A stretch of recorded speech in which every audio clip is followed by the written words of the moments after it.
Listo. Que tienen en común, fundamentalmente eso, no tanto las metodologías. De hecho, lo interesante de la mesa es que son metodologías contrastantes, con intereses y objetivos, diversos cada uno, pero que de alguna manera, coinciden en explorar, distintos aspectos culturales del siglo XX. Vamos a empezar, con la presentación la CIPI, que es, Briseida, es el laboratorio de... De culturas e impresos populares iberoamericanos. Muchísimas gracias. Y, en esta presentación va a hablar, Briseida Castro, que es licenciada en Lengua y Literaturas Hispánicas, maestrante en Lingüística Aplicada por la UNAM. Tiene un diplomado en Humanidades Digitales por la UCES de Argentina. Es miembro del laboratorio desde su fundación y donde ha colaborado tanto en la parte editorial como en la digitalización. Junto con su colega Rafael, Bolívar, y con Mariana Macera, han publicado juntos la imprenta Venegas Arroyo, perfil de un archivo familiar, camino a la digitalización y el acceso público, cuadernillos, hojas, volantes y libros. Es autora de otros artículos, además de este. Rafael González Bolívar, a su vez, es licenciado en Lengua y Literaturas Hispánicas. Actualmente cursa la maestría del posgrado de Ciencias Sociales y Humanidades de la UAM Guajimalpa, bajo la línea Literatura y Cine. Como investigador en humanidades, desde 2009 sostiene su interés por el impreso popular como corresponsable de la base de datos de el laboratorio y el sitio web del laboratorio, al menos al tiempo que encausa su investigación de maestría hacia la promoción de estrategias de análisis cinematográfico atento al cine colaborativo y comunitario. En fin, por supuesto ha hecho más cosas, ha recibido, estímulos, pero ya con eso creo que es suficiente para presentarlos y entonces les dejo, el micrófono. Bueno, muchísimas gracias a la Semana HD, a Ernesto Priani por invitarnos. Nosotros somos algunos miembros del Laboratorio de Impresos y Culturas Populares y estamos muy contentos de participar con otros colegas para platicar sobre nuestro proyecto, cómo hemos ido avanzando y hacia dónde vamos. Entonces, mucho de nuestra charla básicamente versará entre pues quiénes somos, qué hacemos, cómo lo hacemos y hacia dónde vamos. Entonces, ¿quiénes somos? Pues el Laboratorio de Culturas e Impresos Populares Iberoamericanos, la CIPI, es un proyecto colaborativo dirigido por la doctora Mariana Macera. Este proyecto como laboratorio se constituyó en el 2021, sin embargo, data de un trabajo en equipo de aproximadamente 15 personas fluctuantes, algunos, activos y diferentes instituciones que estamos trabajando desde 2014. Actualmente somos parte de la unidad de investigación sobre representaciones culturales y raciales, UDIR, en el campus de la ENES Morelia, desde donde yo lo salí. Y bueno, el Laboratorio de Culturas e Impresos Populares Iberoamericanos es un espacio de trabajo interinstitucional para el estudio multidisciplinario de los discursos impresos en formatos de gran difusión y las manifestaciones asociadas a ellos. Sonoridad, memoria, gestos, corporalidad, devociones, expresiones musicales, etcétera. La finalidad es abordar este tipo de materiales como objetos de estudio para entender las tradiciones literarias, dinámicas sociales, formatos de comunicación y circulación, así como imaginarios culturales. ¿Qué hacemos en este laboratorio? Bueno, el laboratorio, al ser un espacio interinstitucional, gestionamos diferentes proyectos de trabajo con otras entidades de trabajo también. Actualmente colaboramos fuertemente con Poética Sonora y con la colección de impresos latinoamericanos del Instituto Iberoamericano de Berlín. Y entre participantes también trabajamos de la mano con varios proyectos, incluidos varios del Colegio de San Luis, como el Seminario de Impresos Populares Vanegas Arroyo, a cargo de la doctora Daniela López, Tradición Sobrenatural, etcétera. Bueno, también como con la Biblioteca Nacional. Eso por una parte. Por otra, en este estado en el que estamos, como resultado de las investigaciones que hemos hecho, la CIPI ha fomentado la creación de varios libros colaborativos dedicados a impresos populares y a la imprenta Vanegas Arroyo particularmente, así como se han defendido al menos algunas 6 o 7 tesis de grado de miembros de los miembros del equipo, entre numerosos artículos, revistas, de revista, etcétera. Parte de la visión de la CIPI es la formación y actualización constante, por lo que como parte de la CIPI tenemos seminarios mensuales en los que invitamos especialistas de otras áreas, incluidas las humanidades digitales, a dar conferencias por el fortalecimiento académico. Próximamente tendremos como invitada a Miriam también, y bueno, Ernesto Priani ya ha estado con nosotros en alguno de nuestros seminarios. Además de participar en estos eventos de divulgación y acercamiento, tenemos proyectos también para fomentar la literatura popular en infancias y adolescencias. Y bueno, ¿qué nos llevó? Ese es todo el producto que hemos hecho hasta ahora, pero ¿de dónde salió esto? Pues nuestra herramienta estrella pues es un repositorio. Para la llegada a la articulación de todos estos elementos, la CIPI nació de la necesidad de preservar, organizar, presentar y analizar impresos populares cuya vida efímera y acceso controlado no permitían ser visualizados en su generalidad. Se empezó trabajando con el acervo familiar de Vanegas Arroyo, de los herederos, y en cuyos materiales, que podemos ver por aquí, no había una sistematización y lo que se procedió a hacer fue un primer proceso de digitalización. Actualmente en el repositorio contamos con más de 3,000 entradas de impresos digitalizados, entre los que distinguimos principalmente, aunque no exclusivamente, cuadernillos, hojas volantes, librillos y libros. Para llevar este proceso nos valimos de 3 herramientas o 3 vías para nutrir el repositorio. La primera, y que fue por la que iniciamos, fue la digitalización. En primera instancia, como se tuvo acceso a estas colecciones físicas y al ser imposible pues comprarlas o verlas a grosso modo, llevamos a cabo un proceso de digitalización, algo como vemos aquí en la fotografía, que lo organizamos en 3 puntos. La captura, que es el proceso de organización física, porque la mayoría de los herederos con los que hemos trabajado, coleccionistas, bueno, los coleccionistas más, pero los herederos no tanto, no organizan sistemáticamente o tienen una organización particular. Entonces, lo que procedimos fue organizar físicamente para el fotografiado y escaneado. Posteriormente, llevar a cabo un registro in situ para evidenciar el material levantado y posteriormente un procesamiento. Esto fue el primer motor que devino en nuestra herramienta del repositorio. Posteriormente, ya con la herramienta hecha, tenemos otros 2 procesos en los cuales se incorporan materiales. Uno es la adaptación, es decir, ya hay otros coleccionistas que por su parte digitalizaron materiales y se acercaron al laboratorio para que se incorporaran sus colecciones al repositorio y bueno, esto fue interesante porque conllevó otros planteamientos al que inicialmente teníamos por ser una sola colección.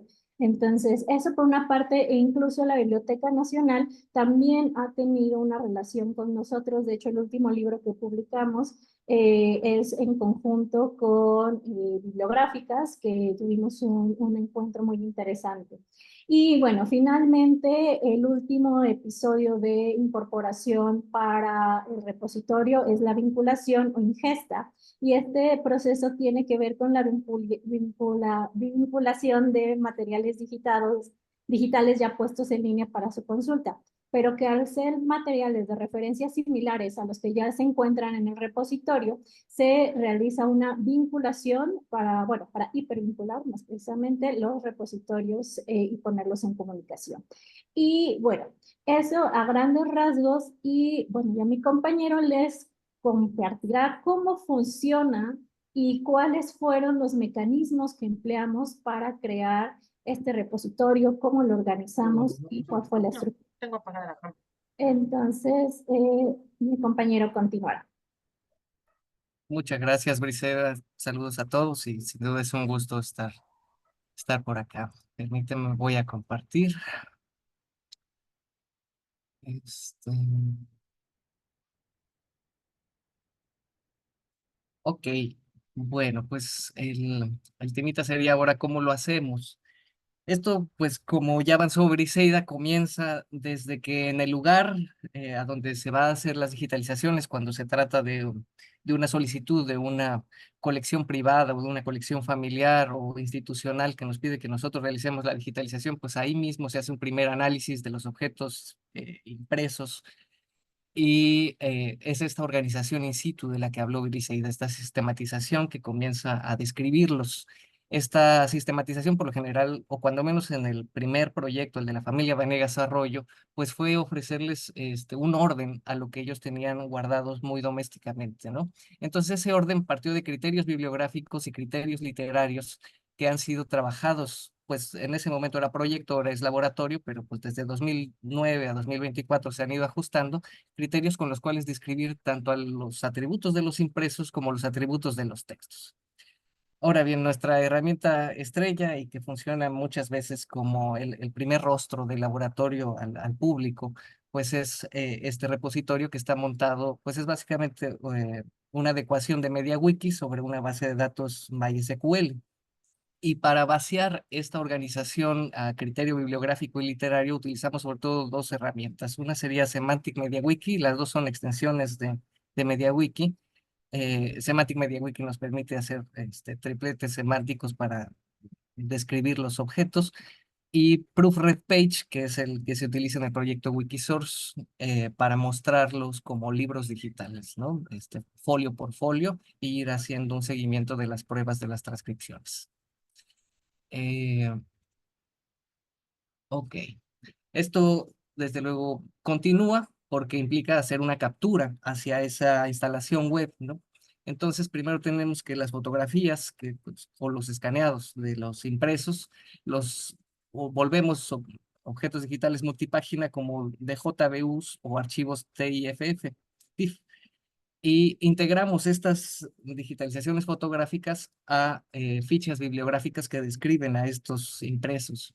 Después vinculamos esas fichas que contienen la información que los describe a las transcripciones que tendría cada impreso, pero esto es un proceso, esto está en proceso, o sea, desde 2000, ¿qué será? 14 tenemos la intención de facilitar las transcripciones, porque, pues, bueno, siendo un proyecto de literatura, nuestro interés en los textos era muy grande y progresivamente fue adecuándose a interesarnos por el objeto impreso y ahora por el objeto digital. Entonces, tenemos 10 transcripciones ya a modo de prueba en el sitio que se muestran y que son funcionales y el sitio lo facilita, pero bueno, actualmente se está pensando en cómo automatizar estas transcripciones, porque pues el volumen sí es bastante grande, ¿no? Más de 3000 impresos se multiplica por la cantidad de textos que contienen, ¿no? Entonces, eso eventualmente supondrá marcar los textos de las transcripciones y pues bueno, estamos evaluando cuáles serían las mejores maneras de hacer ese marcado de textos. Entonces, pues bueno, posteriormente vendría un segundo análisis, que sería el análisis de los textos, que es lo que viene haciendo tanto los miembros del grupo como el mismo proyecto, que son análisis literarios, o sea, de lírica, de prosa, de contenido histórico, en fin, de lo que se encuentra en estos impresos de paso del siglo XIX al XX, que se refleja en publicaciones académicas impresas. Desearíamos que en el futuro la plataforma, sea si acaso sigue siendo MediaWiki, pues pueda integrar eh, eh, los estudios a su mismo funcionamiento, pero bueno, estamos evaluando si acaso mudarnos a Omeka o a DSpace para describir estos objetos. Por ahora, la manera que nos ha sido en realidad muy útil desde hace ya 15 años o poquito más, es utilizar MediaWiki a través de Semantic MediaWiki. Entonces, a la izquierda tenemos un poco el tipo de enunciados con los que describimos el objeto físico, ¿no? La de hasta arriba es una nota de captura, pero si se notan en las siguientes líneas abajo va hablando de propiedades o atributos que tiene el impreso, la cantidad de páginas que tiene, la clase de papel en la que se imprimía en aquel entonces, el precio al que salía a la venta, o si acusaba un pie de imprenta, o incluso los sitios de venta donde llegaban a vocearse y a venderse estos impresos. Entonces, toda esta captura de datos que pues parten, no son todavía análisis de los textos, sino son sobre los impresos, se vacía a unas presentaciones a manera de fichero, como en una biblioteca tradicional. Tenemos una primera ficha en la que se muestra un folio representativo, abajo otros folios que pueda tener el impreso o el vuelto en caso de que sean hojas sueltas, y un enlace a la digitalización en el tipo de archivo en que se hayan paginado las fotografías. Hay otras dos, por ahora, dos fichas, dos tabs. Una con la ficha bibliográfica que básicamente muestra toda estos datos, pero presentados de un modo más amable, no como descripciones semánticas. Y otra más que acusa o presenta los nombres declarados en el impreso, que ha sido de interés para algunos miembros del equipo, hacer registro de qué nombres aparecen en los textos y poder hacer búsquedas por esos nombres, que a veces suelen ser históricos, a veces suelen ser de personajes, es variado el interés por ellos. Esta es una muestra de lo que nos ofrece la extensión Proofread Page, que nos permite tener una visión de cada folio digitalizado y de su texto. Elegimos originalmente de JBU porque podría integrar las transcripciones al mismo archivo digital, pero en fin, como les dije, se está trabajando en la automatización de esto. En cualquier caso, cada folio podría tener su transcripción y estas transcripciones marcarse si son líricas, si son prosa, o eventualmente hacer marcado de atributos o propiedades literarias, ¿no? Por ejemplo, aquí abajo a la izquierda está en azul que se marcó la línea Soy de Puro Guanajuato como el título de una canción, y así podríamos marcar otro tipo de valores. A la derecha es como se mostraría al público, aparece el texto con las estrofas y los versos separados y aparece como un enlace Soy de Puro Guanajuato. Entonces queda atrás en la base de datos el hecho de que esté marcado como un título de canción. Así es como aparece, es título de canción, Soy de Puro Guanajuato, o en este caso marcamos otra manera de prueba, los tranvías eléctricos, o a veces los impresos antes de cada canción marcan el género o el ritmo o claves para la interpretación de esos textos líricos, y dice, por ejemplo, en este era polka corrida, y entonces pues decimos que esto lo marcamos como una danza, ¿no? En cualquier caso, la herramienta ya nos permitiría la mezcla entre Semantic Media Wiki y Proofread Page, nos permitiría marcar pues lo que le mueve al laboratorio, que en general serían versos, géneros musicales o literarios, figuras retóricas, nombres de personajes, menciones a localizaciones geográficas.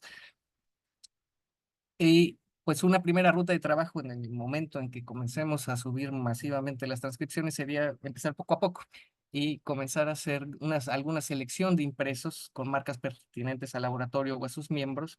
Y la ventaja sería que ese marcado pues sería útil para el público, ¿no? Si algún miembro del laboratorio decidiera estudiar personajes fantásticos y marcara toda esa colección de impresos con esos nombres, pues bueno, eso ya se podría integrar al sitio web, al repositorio, y se podrían facilitar búsquedas al interesado gracias al trabajo de investigación de algún miembro del equipo. En fin, la búsqueda semántica siempre ha estado disponible, aunque lo que solemos hacer es automatizar estas búsquedas como una búsqueda directa sobre la base de datos y presentarla como se muestra en la derecha, en columnas de búsqueda por formas textuales, con el tipo de contenido, puede ser noticioso o no noticioso, o por criterios bibliográficos como el incipit, el editor, los autores, la colección o la serie, en fin, lo que se vio en la primera etapa de marca. Como les comentó Briseida, tenemos 3.442 registros al día de hoy en distintos formatos. Hemos podido acompañar a 6 colecciones, algunas institucionales, otras familiares, otras de investigadores privados. Y pues bueno, eso nos plantea ya un poco hacia dónde vamos. Pues hemos pasado pues queremos llegar a empezar a implicarnos más al estudio del objeto digital, y porque pues nos interesa el objeto literario, nos interesa la presencia de ese objeto literario en el objeto impreso y ahora nos interesa también un poco lo que puede darse a través del paso a la conversión a digital o a la descripción digital de esos objetos.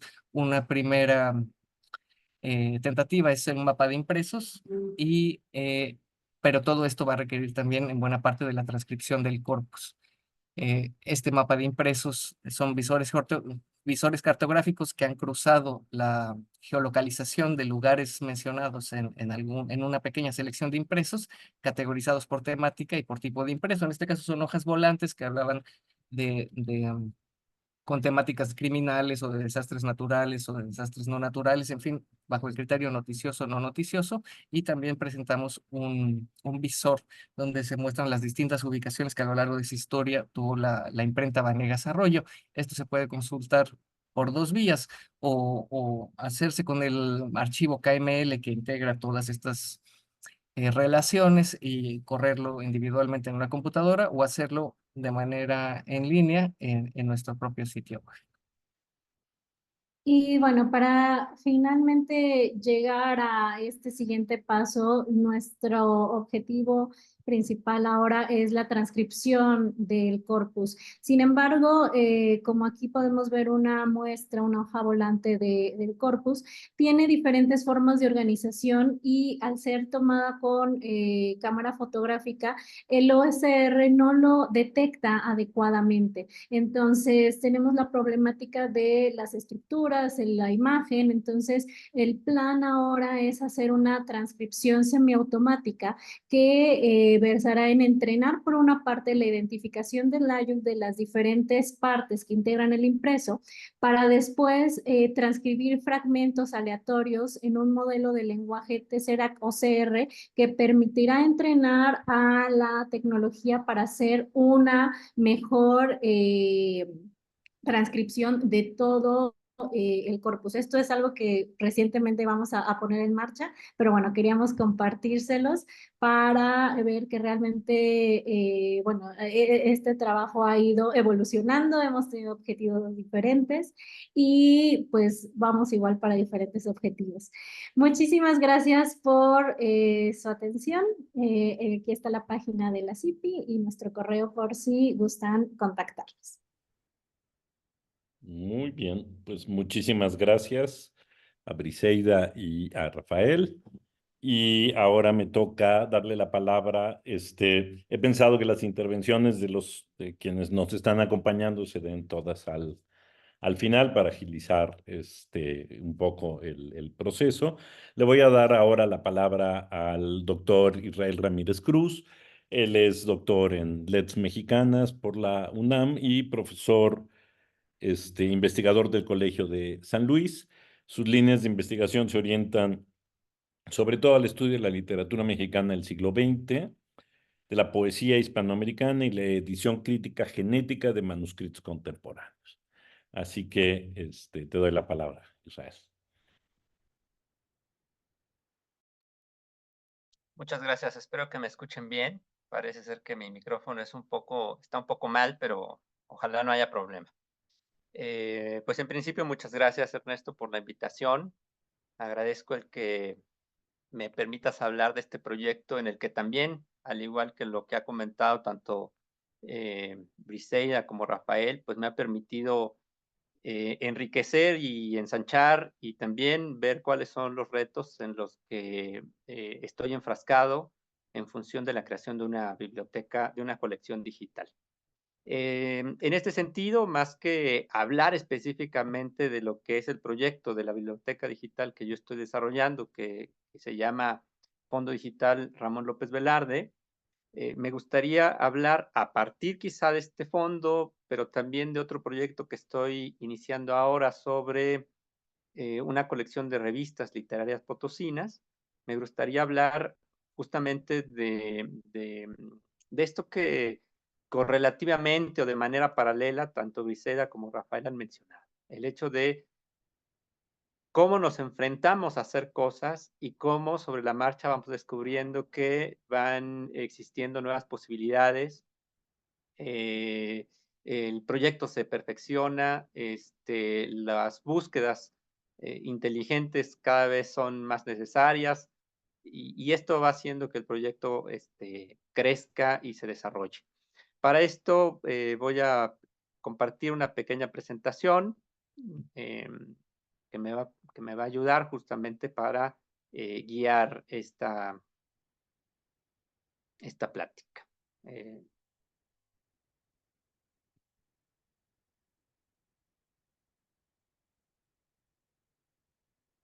Está, espero que ustedes ya puedan verla.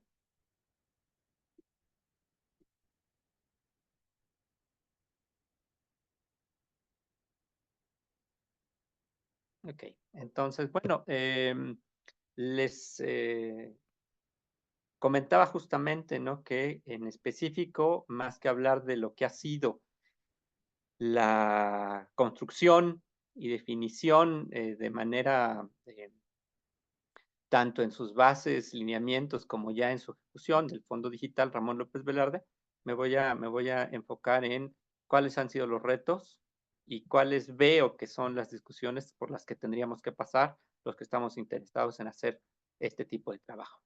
Para eso me voy a detener en 3 puntos generales. Uno de ellos tiene que ver con qué son y qué importancia tienen las colecciones digitales. En especial me voy a referir a 3 casos particulares que me llaman la atención. Ahora voy a comentar por qué.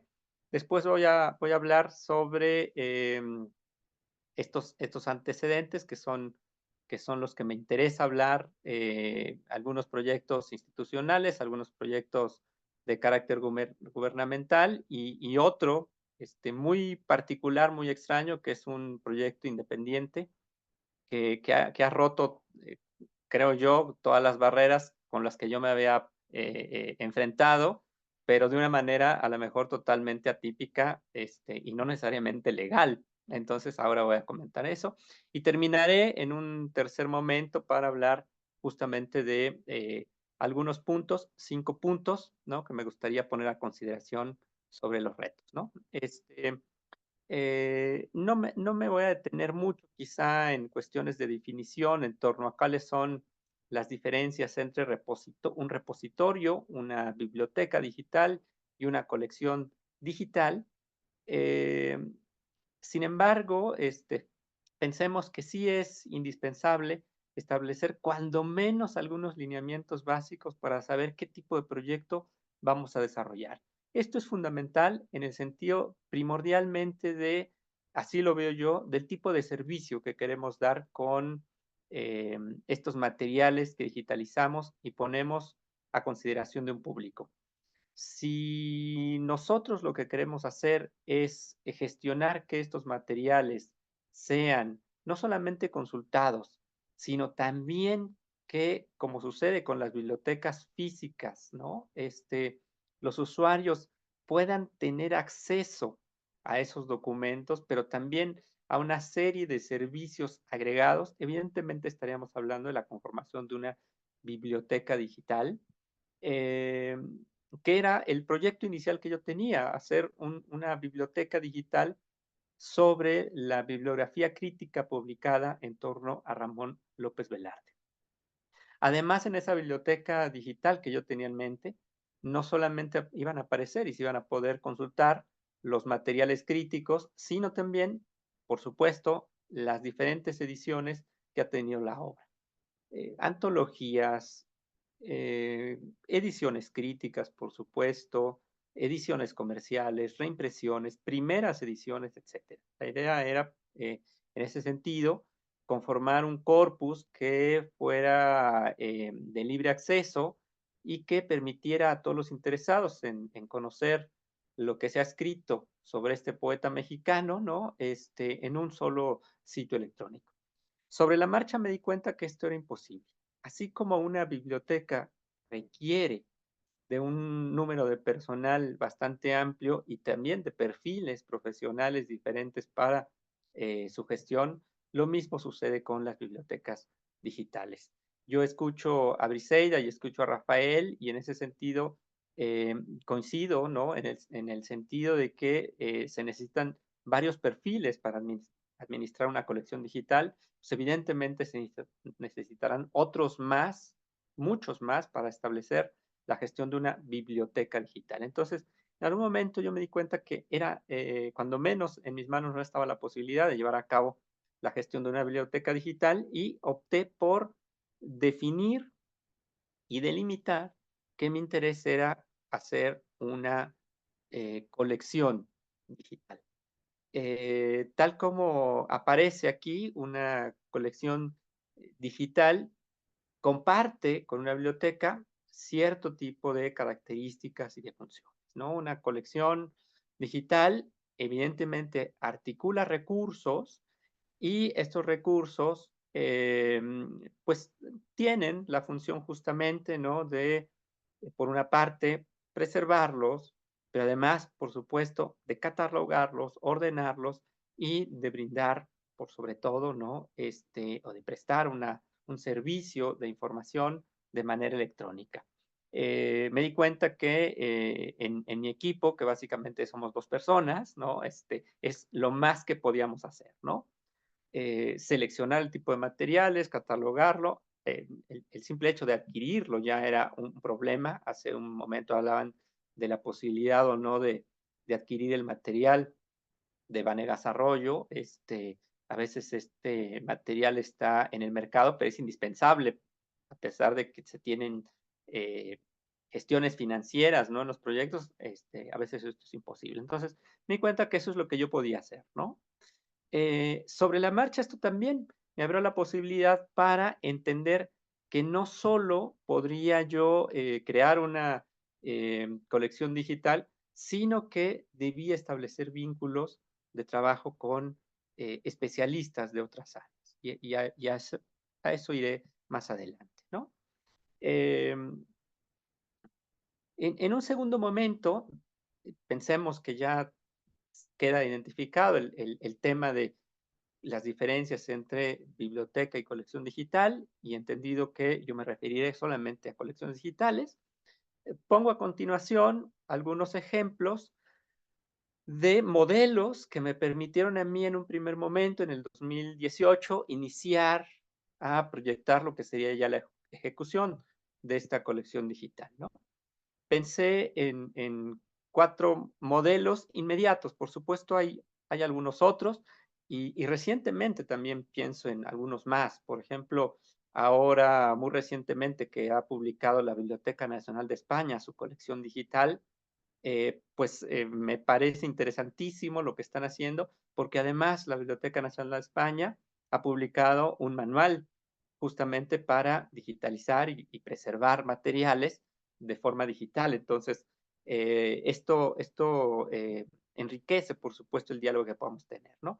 Estos 4 modelos que yo tuve en mente en el 2018, uno de ellos es justamente el que han presentado Briseida y Rafael, ¿no? Porque conocía el trabajo.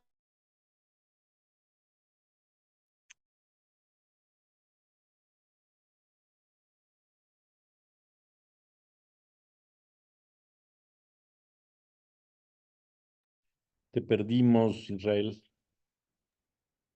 No te escuchamos.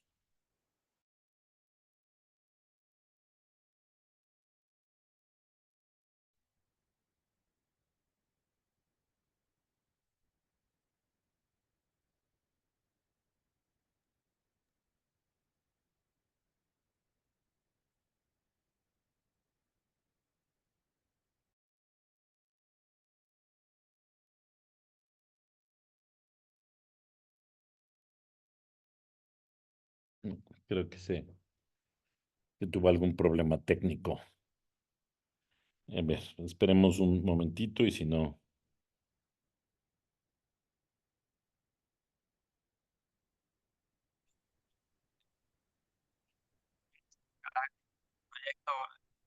Aquí está, de nuevo. ¿Se me escucha? Sí, Está el proyecto, les decía, de Memórica, un proyecto gubernamental que se crea con la finalidad justamente de contribuir a preservar la cultura mexicana y a difundirla.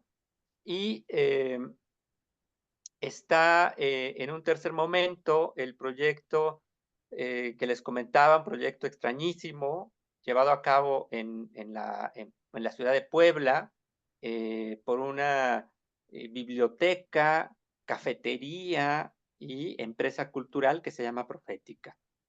Y Profética lo que hace es digitalizar revistas sin ningún criterio, digamos, más allá de solamente el impulso de querer hacerlo y ponerlo a disposición del público en general, ¿no?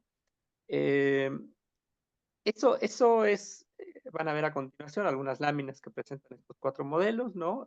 Esos son los 4 modelos que yo tuve en mente al hacer justamente el proyecto de la colección sobre crítica y obra en torno a Ramón López Velarde.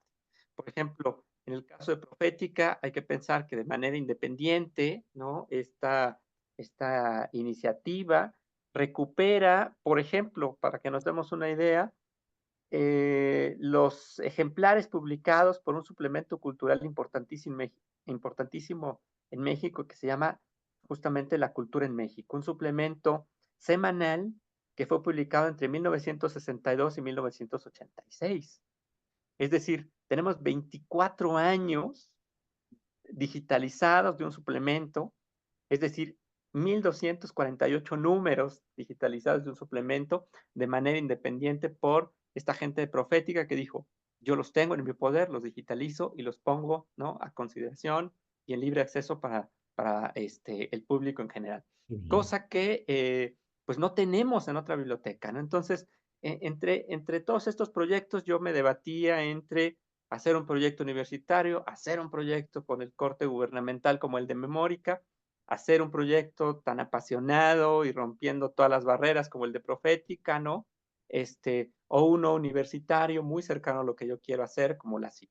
Entonces, llegamos, ¿no?, a conformar, por supuesto, un catálogo de obras sobre lo que yo quería subir a esta colección, primeras ediciones de Ramón López Velarde, antologías, todo en libro, tesis, libros críticos, pero también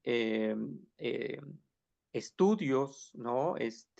Ensayos sobre la obra, la vida y la influencia de Ramón López Velarde en la cultura y en la literatura mexicana.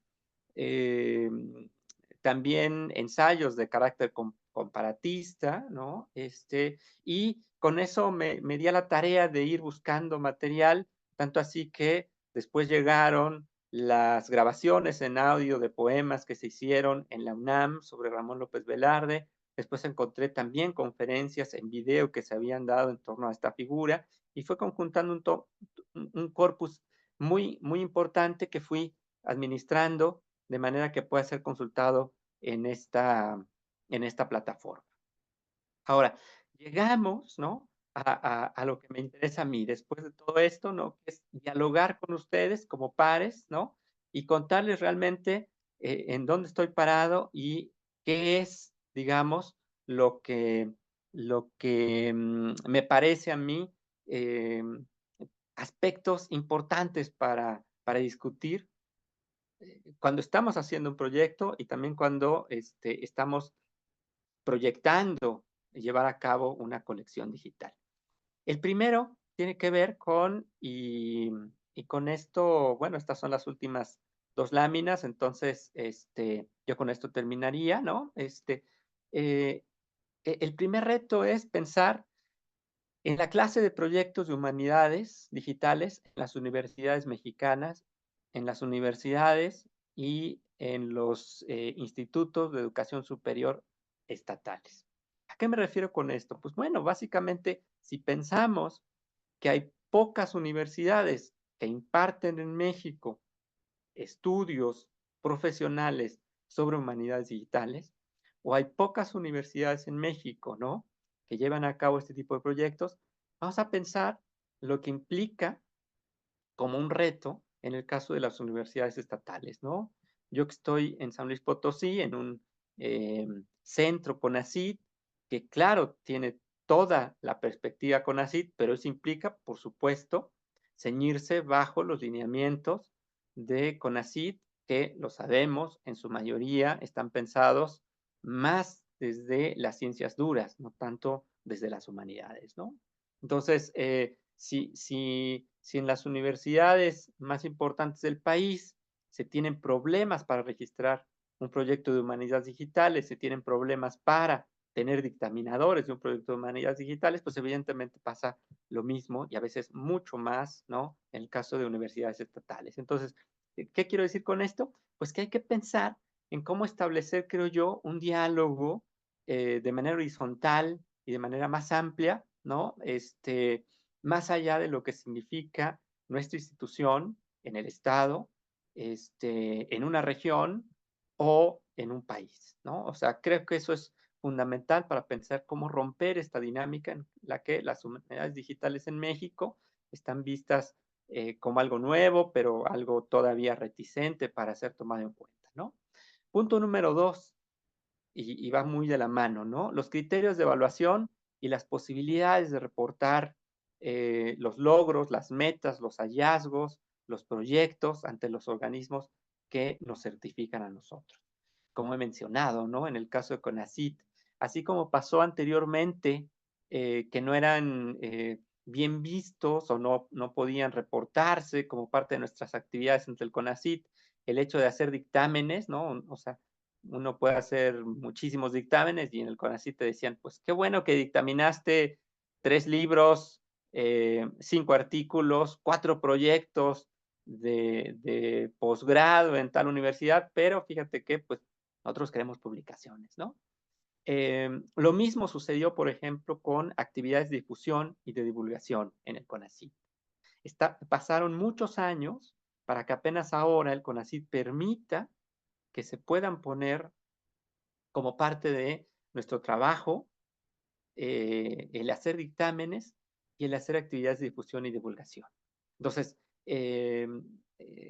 esto porque evidentemente los criterios de evaluación están hechos por gente que está más cercana al medio de las ciencias duras, ¿no? Entonces, pasará seguramente tiempo para que también en CONACYT podamos tener ya de forma más natural el registro y la valoración de manera equitativa y justa de un proyecto de humanidades digitales, como pudiera ser un proyecto de una edición crítica, un proyecto de una traducción de textos medievales en griego, etcétera, etcétera, ¿no? Número 3, la problemática que nos enfrentamos en México al trabajo colaborativo, horizontal, interdisciplinario o transdisciplinario, ¿no? Piensen ustedes, en el caso mío, yo estoy formado como literato y las carreras de letras tienen una perspectiva sumamente disciplinar. A ti te forman para hacer crítica literaria, mayormente entre hacer crítica literaria para docencia y en un tercer momento podríamos decir para hacer edición, ¿no? Pero nunca nos forman para trabajar en equipo o para trabajar con colegas de otra disciplina, ¿no? Y ahí no solamente tenemos este aspecto, no solamente tenemos que pensarlo en un punto de vista de enriquecimiento y de ensanchamiento de lo que son nuestras redes de trabajo, ¿no? Sino hay que pensarlo también desde la parte formativa. ¿Qué pasa con las currículas universitarias, no? Las currículas universitarias siguen propiciando el que, en el caso de los estudios de letras, se hagan tesis individuales. Entonces, ni siquiera tesis como trabajos disciplinarios colaborativos, ¿no? Siempre trabajos unitarios, siempre de forma aislada y siempre disciplinares. Pues evidentemente esto choca, ¿no? Con lo que hacemos todos nosotros en el ámbito de las humanidades digitales y acabamos colaborando con ingenieros, eh, con egresados de ingeniería lingüística, que acabamos colaborando, por supuesto, con diseñadores, con programadores, ¿no? Con ingenieros en computación, etcétera. Luego, punto número 4, penúltimo punto, ¿no? El hecho de la profesionalización, como decía, va de la mano también en el sentido en que muchas veces ni siquiera estamos comprometidos en aprender a manejar las plataformas, programas, aplicaciones que usamos en nuestras carreras universitarias, ¿no? O sea, en el caso mío, por supuesto, ¿no? Para hablar solamente de lo que yo conozco, ¿no? Pues me sorprende mucho. Dejen ustedes que haya colegas que no sepan utilizar a lo mejor un programa de edición, ¿no?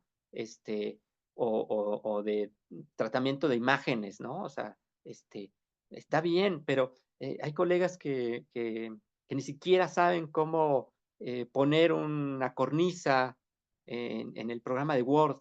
Es decir, separamos lo que tiene que ver con nuestro dominio, nuestro aprendizaje, nuestros conocimientos, ¿no? Como si fuera algo aislado. Yo sé leer literatura y no necesito de más, ¿no? Pues creo que ahí empieza un poco el hecho de estas trabas, ¿no? De que nosotros mismos en nuestras disciplinas tenemos a veces una frontera muy rígida, ¿no? Para acercarnos a lo que es el uso de la computadora y de los programas de cómputo para llevar a cabo nuestros trabajos. 5, finalmente, ¿no? Y de forma importantísima en México. Para el caso mío, que me dedico a hacer investigación sobre autores mexicanos del siglo XX y del siglo XXI, pues el tema de los derechos, de la ley de derechos de autor, es importantísimo, ¿no? Si volteamos a ver la hemeroteca digital de la Biblioteca Nacional de México, pues estamos hablando de que ahí podemos encontrar periódicos, revistas, ¿no? Pero solamente las de libre acceso son las que tienen más allá de 100 años, ¿no? Por el tema de los derechos. Entonces, esto quiere decir que prácticamente nosotros tenemos 100 años de atraso en la lectura de este tipo de materiales, ¿no? No podemos, ¿no? Poner en acceso abierto y de libre descarga materiales si no son, por ejemplo, de 1923 para atrás. ¿Y qué sucede, ¿no? Con toda esta inmensa mayoría de revistas y de suplementos culturales, en el caso de lo que yo estoy trabajando, ¿no?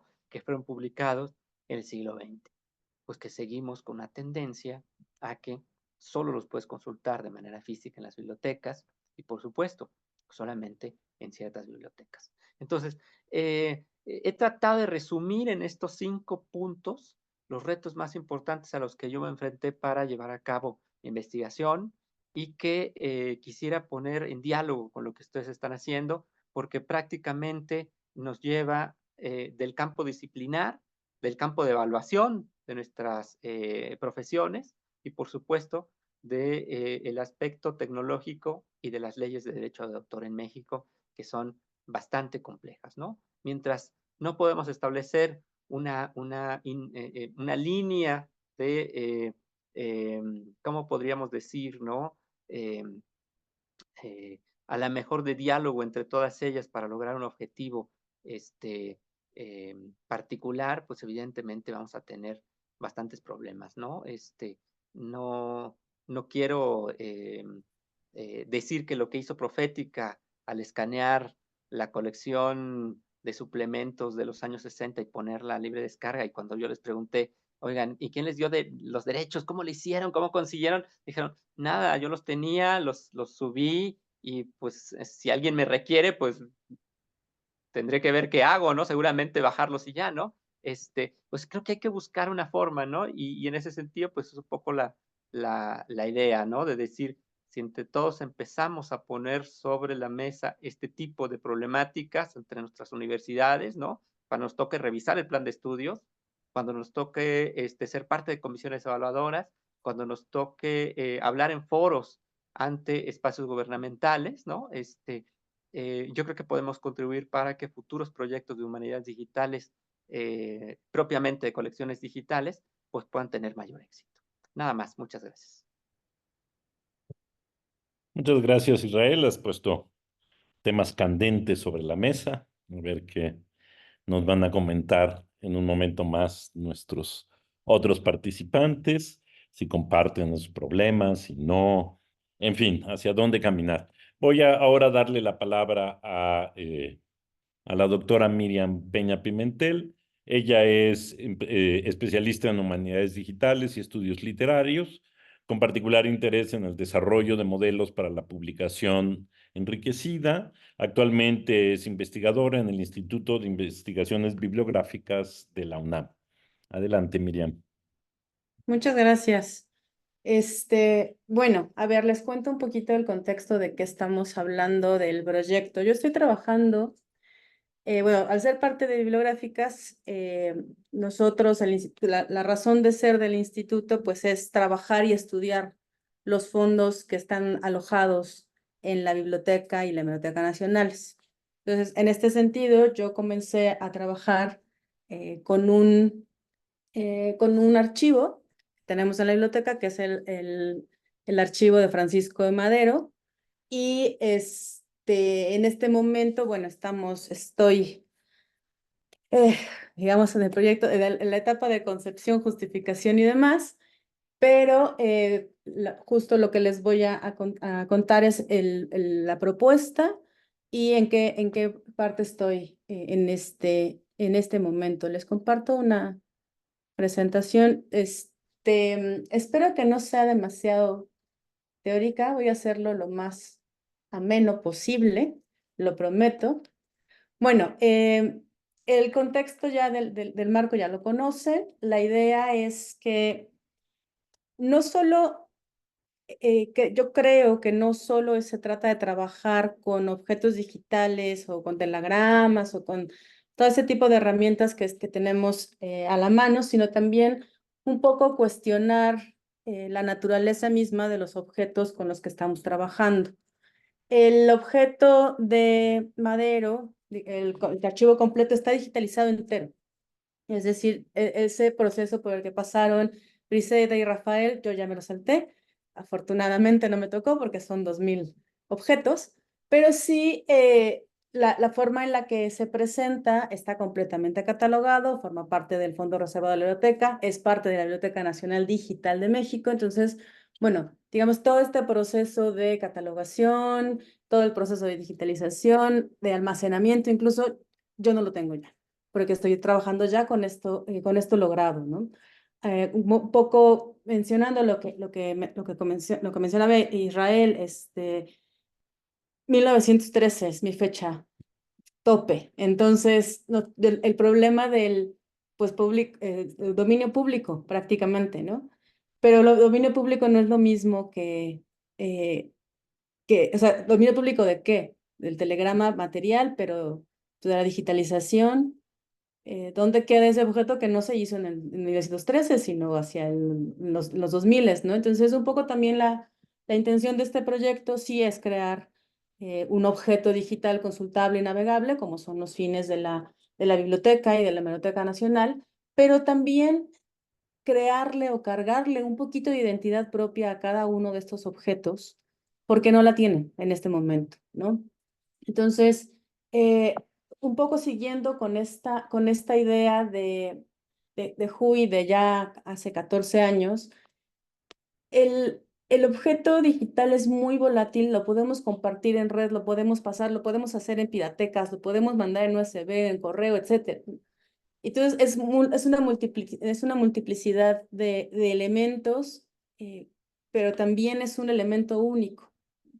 Cuando estamos hablando de la fotografía de mis vacaciones, bueno, no importa, ¿no? Pero cuando estamos hablando de un telegrama que ya es patrimonio de la nación, que es parte de la historia de una nación, ¿cómo tratamos ese objeto? ¿No? ¿Qué valor le estamos dando más allá de, bueno, ahí te va el PDF, ahí te va el TIFF? Para un manejo más adecuado, creo yo, bueno, no solo yo, quienes trabajamos en humanidades digitales creo que estaremos de acuerdo, que al hacer o al compartir colecciones creadas a partir de estudios de objetos digitales, uno facilitamos su divulgación, pero también es necesario recurrir a estándares y a modelos, ¿no? Modelos de gestión. ¿Por qué? Porque esto puede hacer, uno, fomentar el consumo correcto, entre comillas correcto, y al dar una estructura básica podemos empezar a crear relaciones entre diferentes objetos, ¿no? Israel ha encontrado relación entre sus temas y sus objetos con el repositorio de Rafael y de Briseida, y así un poco, aunque Madero no era de literatura, pues quizá también esta propuesta que yo tengo les pueda alimentar, porque bueno, pues es la revolución, son los corridos, más o menos puede que haya ahí alguna conexión, pero ¿qué pasa? En la forma en la que están en este momento los objetos con los que yo trabajo, son muy poco recuperables. Son muy difíciles de consultar y muy difíciles de entrar a una profundidad de los contenidos, ¿no? Entonces hay que, bueno, pues básicamente estoy tratando con temas de mediación, hipermediación también, pérdida de materialidades, pero también representación de objetos inmateriales, creación, bueno, un poco de lidiar con el problema del duplicado, la creación de herramientas asociadas y crear algún objeto o algún recurso digital que pueda proveer al público en general la cierta originalidad, ¿no? Nosotros estamos acostumbrados ya un poco a hablar de bases de datos y todo está estructurado, datos relacionados, bases relacionales, bases de datos en red, etcétera, ¿no? Aquí, en el caso de estos objetos digitales con los que yo trabajo, que son escaneados, digitalizaciones de telegramas y cartas, lo que nos encontramos es que no tenemos todavía un estudio más o menos claro de cómo se acercan nuestros usuarios a estos recursos. Los investigadores sí, ¿no? O sea, los investigadores pues ya saben que hay un archivo Madero, van y consultan el archivo Madero, ¿no? Pero estamos hablando de patrimonio documental. Eso en teoría es de todos. Y no tenemos una forma todavía de medir cómo nuestros usuarios se acercan a estos objetos, porque esto mismo que ya les comentaba, es muy difícil llegar a ellos. Es muy difícil tener un acceso directo a los materiales, y para un público en general, pues es mucho más complicado. Si no haces una búsqueda en Internet, Francisco y Madero, pues te salen millones de resultados, ¿no? Entonces, un poco la idea de esto es cargarle una identidad propia a los objetos digitales para que puedan ser recuperados sin sacrificar todo el trabajo que ya está hecho de catalogación, de descripción, etcétera, sino enriqueciendo el objeto digital, esta colección en particular, por medio de un estudio del mismo, un tratamiento distinto y una publicación eventual de ya estudios más aplicados, ¿no? De relaciones de personas, tal vez un OCR, pero no sé si OCR por el tipo de recursos, etcétera, ¿no? Entonces, bueno, un poco la idea, las automatizaciones de bibliotecas son bastante, tienen casi sus 50 años, ¿no? Tenemos bibliotecas digitales desde el 85 del siglo pasado, es decir, esto no es nuevo. Lo que tenemos aquí es un paso más allá, ¿no? El siguiente, que es los repositorios digitales, la biblioteca y la hemeroteca digitales. Es un esfuerzo grandísimo. El departamento de digitalización está a tope de trabajo, o sea que y tiene sus estándares propios para digitalizar y para subir. Sin embargo, los estándares que tenemos ahora son, esta es una ficha de cómo existe uno de los registros de los telegramas ahora mismo en el catálogo, ¿no? Si ustedes notan, aquí tenemos una descripción. Esta es la ficha sencilla, tenemos la descripción grande con campos, marca, etcétera. Pero justo esta es una de las cosas que le pierden un poco, o que más bien le niegan por completo la originalidad o la identidad propia a los objetos digitales. Si ustedes ven aquí, lo que tenemos es un autor, que es básicamente quien envía el telegrama. Es un título, el título es un telegrama de Lázaro Gutiérrez que le manda Francisco y Madero para decir, o sea, prácticamente el telegrama completo.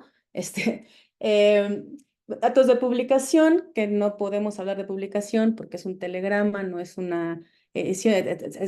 Ahí aquí empezamos ya a tener ciertas problemáticas con el objeto, incluso material.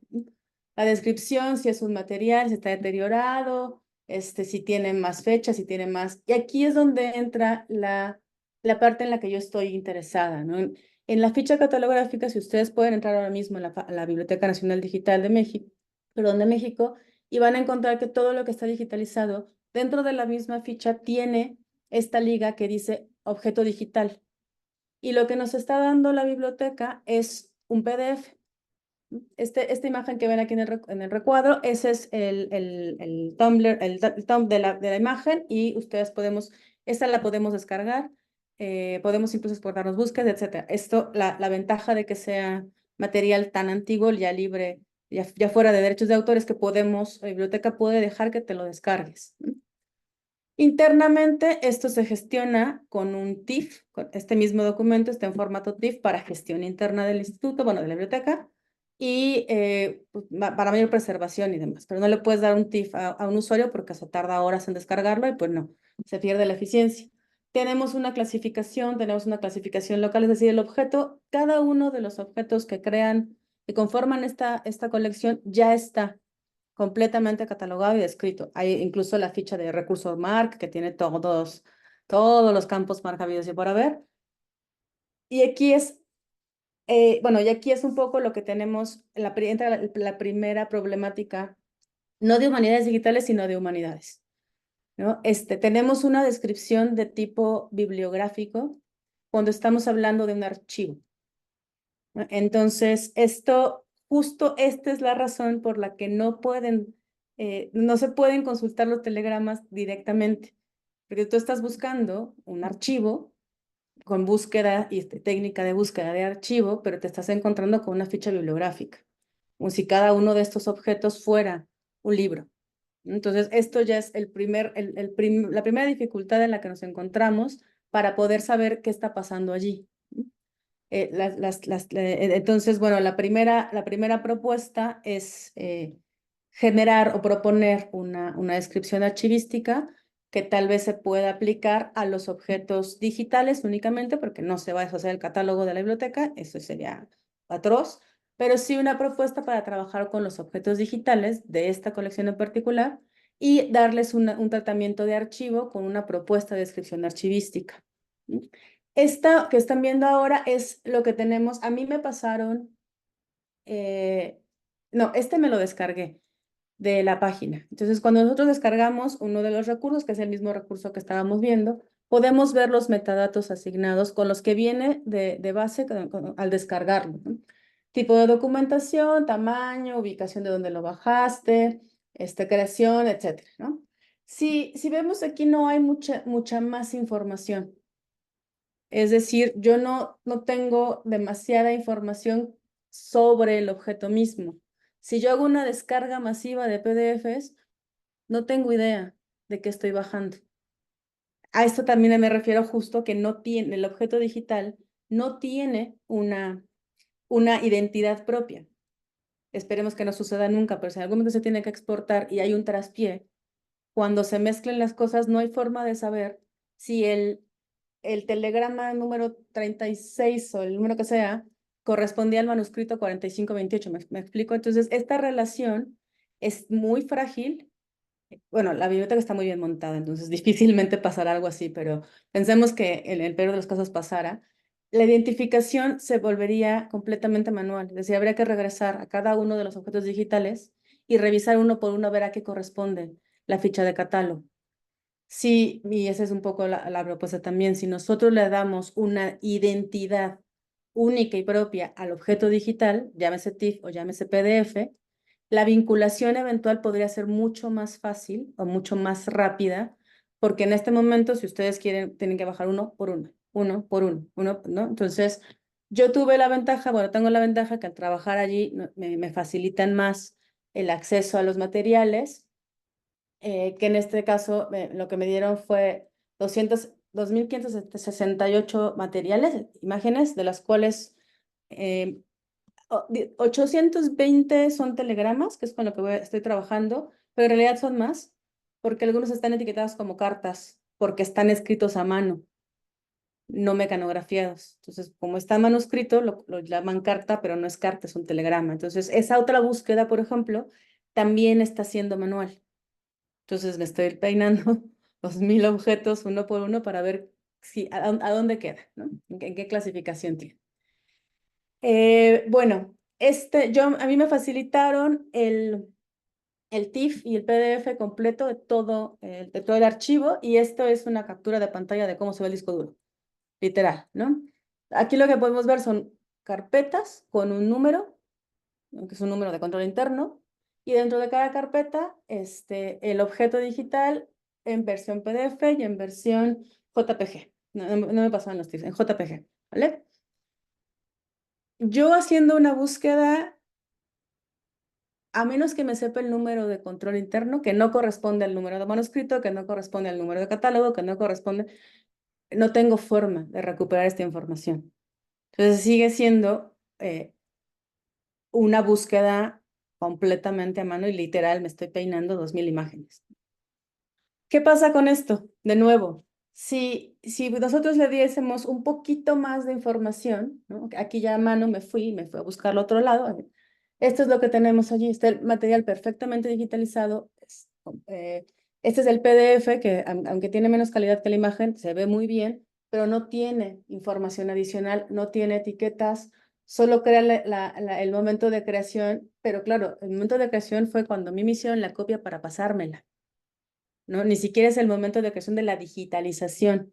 Entonces, también perdemos el histórico de cada uno de estos materiales. ¿Cuándo se digitalizó? ¿Cuándo se ingestó al sistema? ¿Cuándo se convirtió en PDF? ¿En qué versión de PDF? Etcétera, ¿no?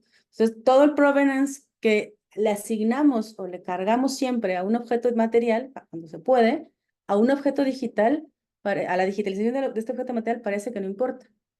Que no importa de dónde viene, ¿no? O por qué surgió.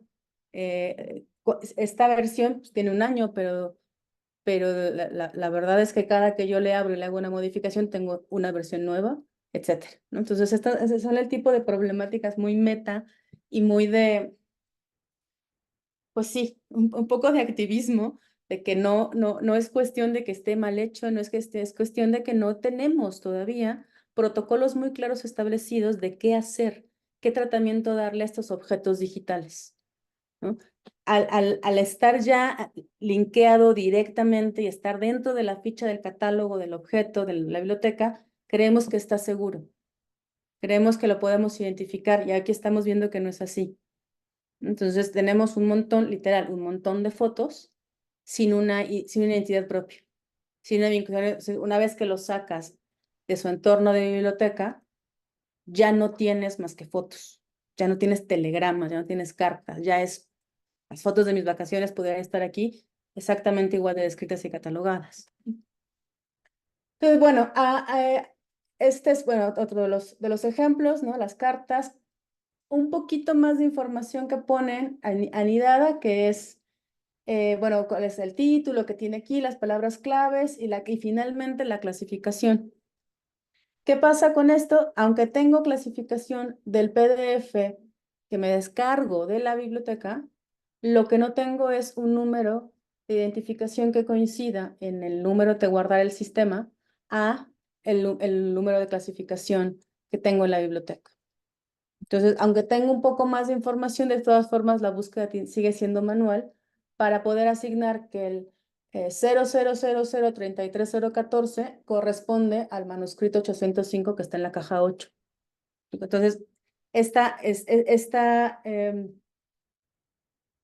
disposición o falta, más bien falta de objetos, falta de identificación, lo que está haciendo es que sea muy complicado trabajarlos, sea muy complicado estudiarlos y pues ya ni siquiera encontrarlos, ¿no? ¿Cuál es la propuesta con la que estoy trabajando? Bueno, pues sí, inevitablemente se tiene que crear una base de datos. Es la forma más fácil de hacer una creación, una base relacional con extracción de los contenidos de los telegramas. Contenidos básicos porque es demasiado, no voy a transcribir, eso sí, no voy a hacer OCR. ¿Por qué no? Porque ya están digitalizados y ya están dispuestos en la biblioteca. Entonces, serán clasificados con estas etiquetas de remitente, destinatario, fecha. Bueno, destinatario siempre es Madero, ¿no? Pero bueno, tal vez le manda saludos a la esposa o algo así, ¿no? Fechas, lugares de emisión, lugares de recepción, algún tema principal y algunas que se consideren pertinentes. Estos temas van a servir después para la propuesta de descripción archivística. Toda la extracción de esto, con los que estén mecanografiados, sí puedo intentar hacer un OCR para ver si puedo extraer algo. Con los que son manuscritos es imposible porque son demasiadas letras, demasiadas manos. Entonces, hay unos en los que incluso ya estamos hablando del siglo XX y me está costando paleografiarlos mucho. Entonces, con los que estén mecanografiados sí voy a intentar hacer algún experimento de OCR para tener transcripciones, pero en principio no es la intención. Si se logra, pues ya sería, si me dan un papito, quizá se logre. Si no, pues yo sola está complicado, ¿no? Entonces, bueno, a mí me gusta reutilizar lo que ya existe y que sirve, entonces la información de catálogo que sirva a los fines de esta descripción que estoy proponiendo se va a tomar. Ya tiene un tema propuesto, se va a respetar, pero se pueden añadir otros. Ya tiene un número en sistema, una clasificación local, se van a incorporar también como registros, o sea, para dar una historia de este material. Y bueno, las descripciones, etcétera, algunas se van a incorporar, otras no. Bueno, esto es toda la información. Esta sería la información de catálogo que se va a respetar, pero se añadiría en su mayoría la mayor cantidad de elementos posible de los metadatos del objeto digital. ¿Qué clase es? ¿Qué tamaño tiene la creación? Pero la creación, van a haber varias creaciones. Espero conseguir la creación de la digitalización. Por lo menos tendré una fecha, no sé, 2010. Pensemos, estoy suponiendo que todavía no encuentro ese dato. ¿Cuándo se digitalizó? Eso también nos puede ayudar a entender el tipo de PDF que estamos viendo, ¿no? O sea, si se digitalizó hace 20 años, el PDF va a ser mucho más liviano, de mucha menor calidad, va a estar pixeleado. Si se digitalizó este año, pues va a tener una resolución brutal que puedes ver hasta el tejido de papel, ¿no? Entonces, eso también ayuda al usuario, sobre todo al usuario especializado, en que no puede esperar una cosa maravillosa si tiene 25 años de digitalizado, ¿no? Entonces, también para no echarle la culpa ¿no? Con qué software se codificó, quién es el creador del contenido, de la digitalización, pero también quién fue el catalogador que se montó esto, ¿no? O el equipo de catalogación y en qué fecha se incorporó este registro en la biblioteca. A partir de la creación de la subcolección solo de los telegramas, pues se están pensando hacer análisis y visualizaciones temporales, temáticas, geográficas y de personajes. ¿Por qué de personajes? Hay muchos cachos del archivo de Francisco y Madero repartidos por toda la ciudad, por todo el país. Entonces, en muchas de las colecciones he encontrado varios libros, sobre todo en las cartas, pero bueno, también casi ninguno toca telegramas, para saber quiénes estaban platicando, quiénes estaban y dónde hay otros archivos o dónde hay otros repositorios que tienen este tipo de objetos y que pueden enriquecer un poco lo que están intentando hacer Rafael, Briseida e Israel, de hacer una vinculación y reutilización de contenido y de conocimiento, ¿no? Algo así, pero centrado en este periodo de Madero y restringido un poco a la revolución. Estoy en contacto con bueno, ya les escribí al Instituto Nacional de Estudios sobre la Revolución Mexicana, a ver si tienen también ellos archivo, tienen algo sobre este personaje. Y la idea final es hacer una publicación digital, obviamente, dentro de los recursos digitales de la biblioteca, que además de incorporar la descripción, la catalogación solo de los telegramas para empezar, esté incorporado o tenga dentro todas estas herramientas de visualización para hacerlas también al público más atractivas, mucho más divertido ver una línea de tiempo o ver un mapa o ver una relación entre personajes que empezar a ver un montón de textos, ¿no? Entonces, el especialista tendrá no solo el recurso, sino todas estas herramientas de consulta, pero también el usuario que nada más quiere saber qué está pasando o qué pasó con Madero, tendrá una forma mucho más amable de adentrarse en este tipo de recursos que no necesariamente, o sea, a mí me interesa mucho la parte de la divulgación, además de la investigación, ¿no? Problema actual, ya para terminar les presento mis problemas. La Biblioteca Nacional ya está haciendo gestión de archivos, eligieron trabajar con una un software que se llama Atom, Access to Memory. Entonces, esto implica que yo tengo que aprenderlo. Yo no soy de archivística, yo no soy de bibliotecología, entonces, bueno, este tipo de programas toman su tiempo de entrenamiento, pero al estarlo utilizando ya en la web y consultándolo más, este programa permite incorporar directamente, cargar las líneas de descripción archivística.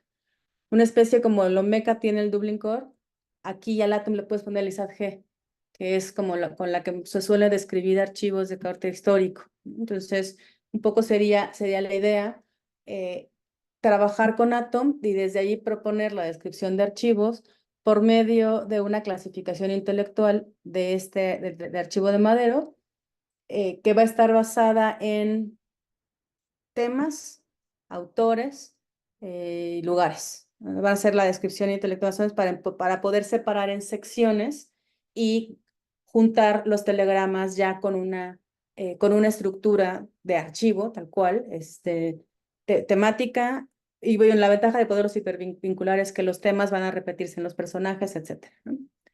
Y bueno, sí, lo más probable es que utilice la ISAT-G, pero todavía no estoy segura de ello. Sigo en asesoría. Me siguen asesorando para saber si esa es la norma, ¿no? Y si esa es la norma que resulta mejor, pues también me la tengo que estudiar porque no soy de archivos, ¿no? Como les mencionaba, no hay OCR, ¿no? La revisión y la extracción de contenidos hasta ahora ha sido manual. Y el rastreo también ha sido manual a partir del catálogo mezclado con todos los archivos digitalizados que me dieron, ¿no? Entonces, todavía vamos un poco ahí, todavía estoy del disco duro que tengo, todavía estoy separando los telegramas de las cartas. Y ya una vez que están todos, ya empezaré a aplicar la selección por la clasificación intelectual que estoy proponiendo. Esta es Atom, el gestor de archivos que estoy pensando utilizar. Y bueno, es software libre, por lo cual está diseñado para web. Entonces, lo cual también ya nos ahorra el paso de tener que hacer una traducción de local a web. Entonces, está diseñado para web. Es software libre, está basado en los estándares del Consejo Internacional de Archivos. Y bueno, puedes hacer, entonces ya con esto, yo tengo por seguro que es un software específicamente hecho para archivos para ser compartidos mediante web. Y bueno, repito, como lo está empezando a utilizar la Biblioteca Nacional, no habrá problemas de interoperabilidad en el momento en que se cree su colección y se pueda vincular, ¿no? Y bueno, pues muchas gracias. Bueno, esto es lo que estamos haciendo con Madero, bueno, lo que estoy, pero ya espero en unos meses tener unos avances. Muy bien, muchísimas gracias, Miriam, por contarnos todas tus penas con los archivos digitales.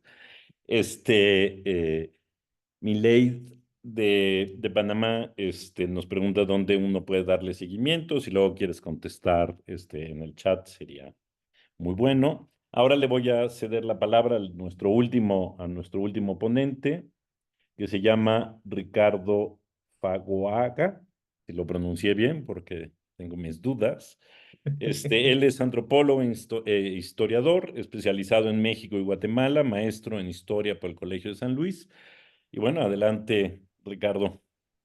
Ay, muchas gracias, Ernesto, y gracias por la invitación para estar acá con los colegas bueno, algunos, a Israel, por ejemplo, tengo el gusto de conocer, a los demás un placer conocernos y estar acá. Bueno, yo la semana pasada tuve la oportunidad de tomarme un café con Ernesto y me invitó a decir, oye, ¿por qué no presentas lo que estás haciendo con relación a Wikidata y la identificación de artículos de revistas? Entonces les voy a contar rápidamente y me esperé un poquito para que vean qué es lo que estoy haciendo en tiempo real.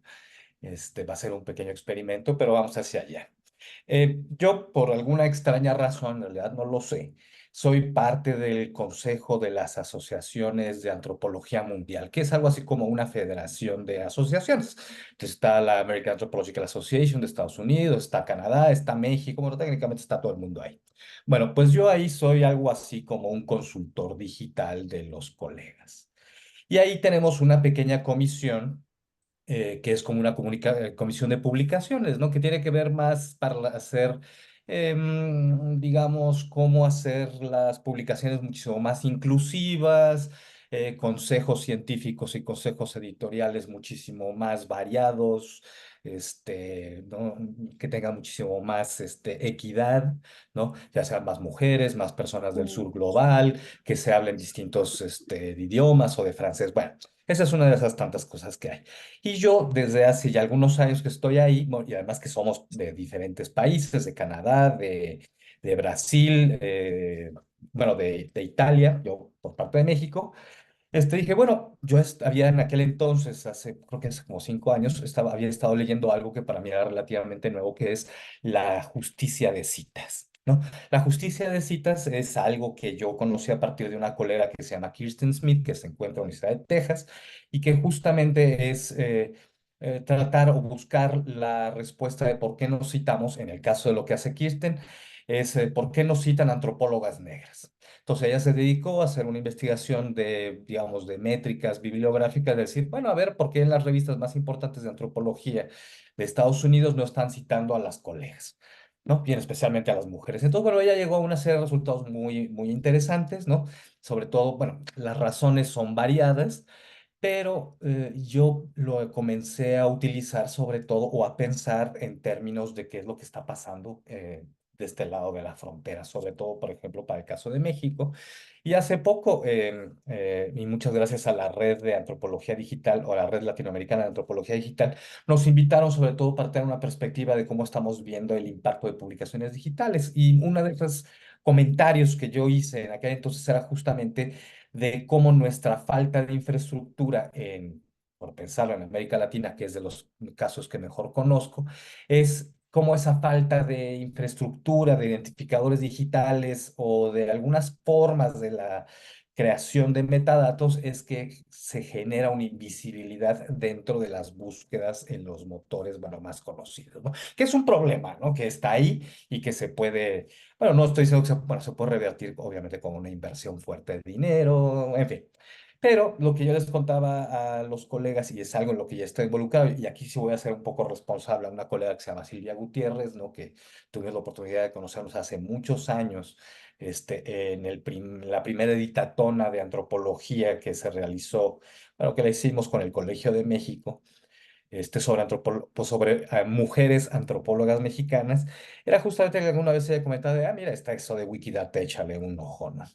Y después de estarlo revisando justamente con estos referentes, me di cuenta de, bueno, Wikidata y sobre todo el poder construir ítems u objetos específicos dentro de la plataforma estructurada y vinculada de datos es lo que permite crear una visibilidad, por lo menos, de estos objetos o la mención de ellos sin que existan justamente, digamos, como un objeto digital, sino que exista la referencia para poderlos hacer visibles y sobre todo para poderlos considerar dentro de otras infraestructuras, como podría ser escolástica o hacer una búsqueda de elementos, ¿no? El SQRL, que yo, la verdad, nunca me he sentado bien a aprender.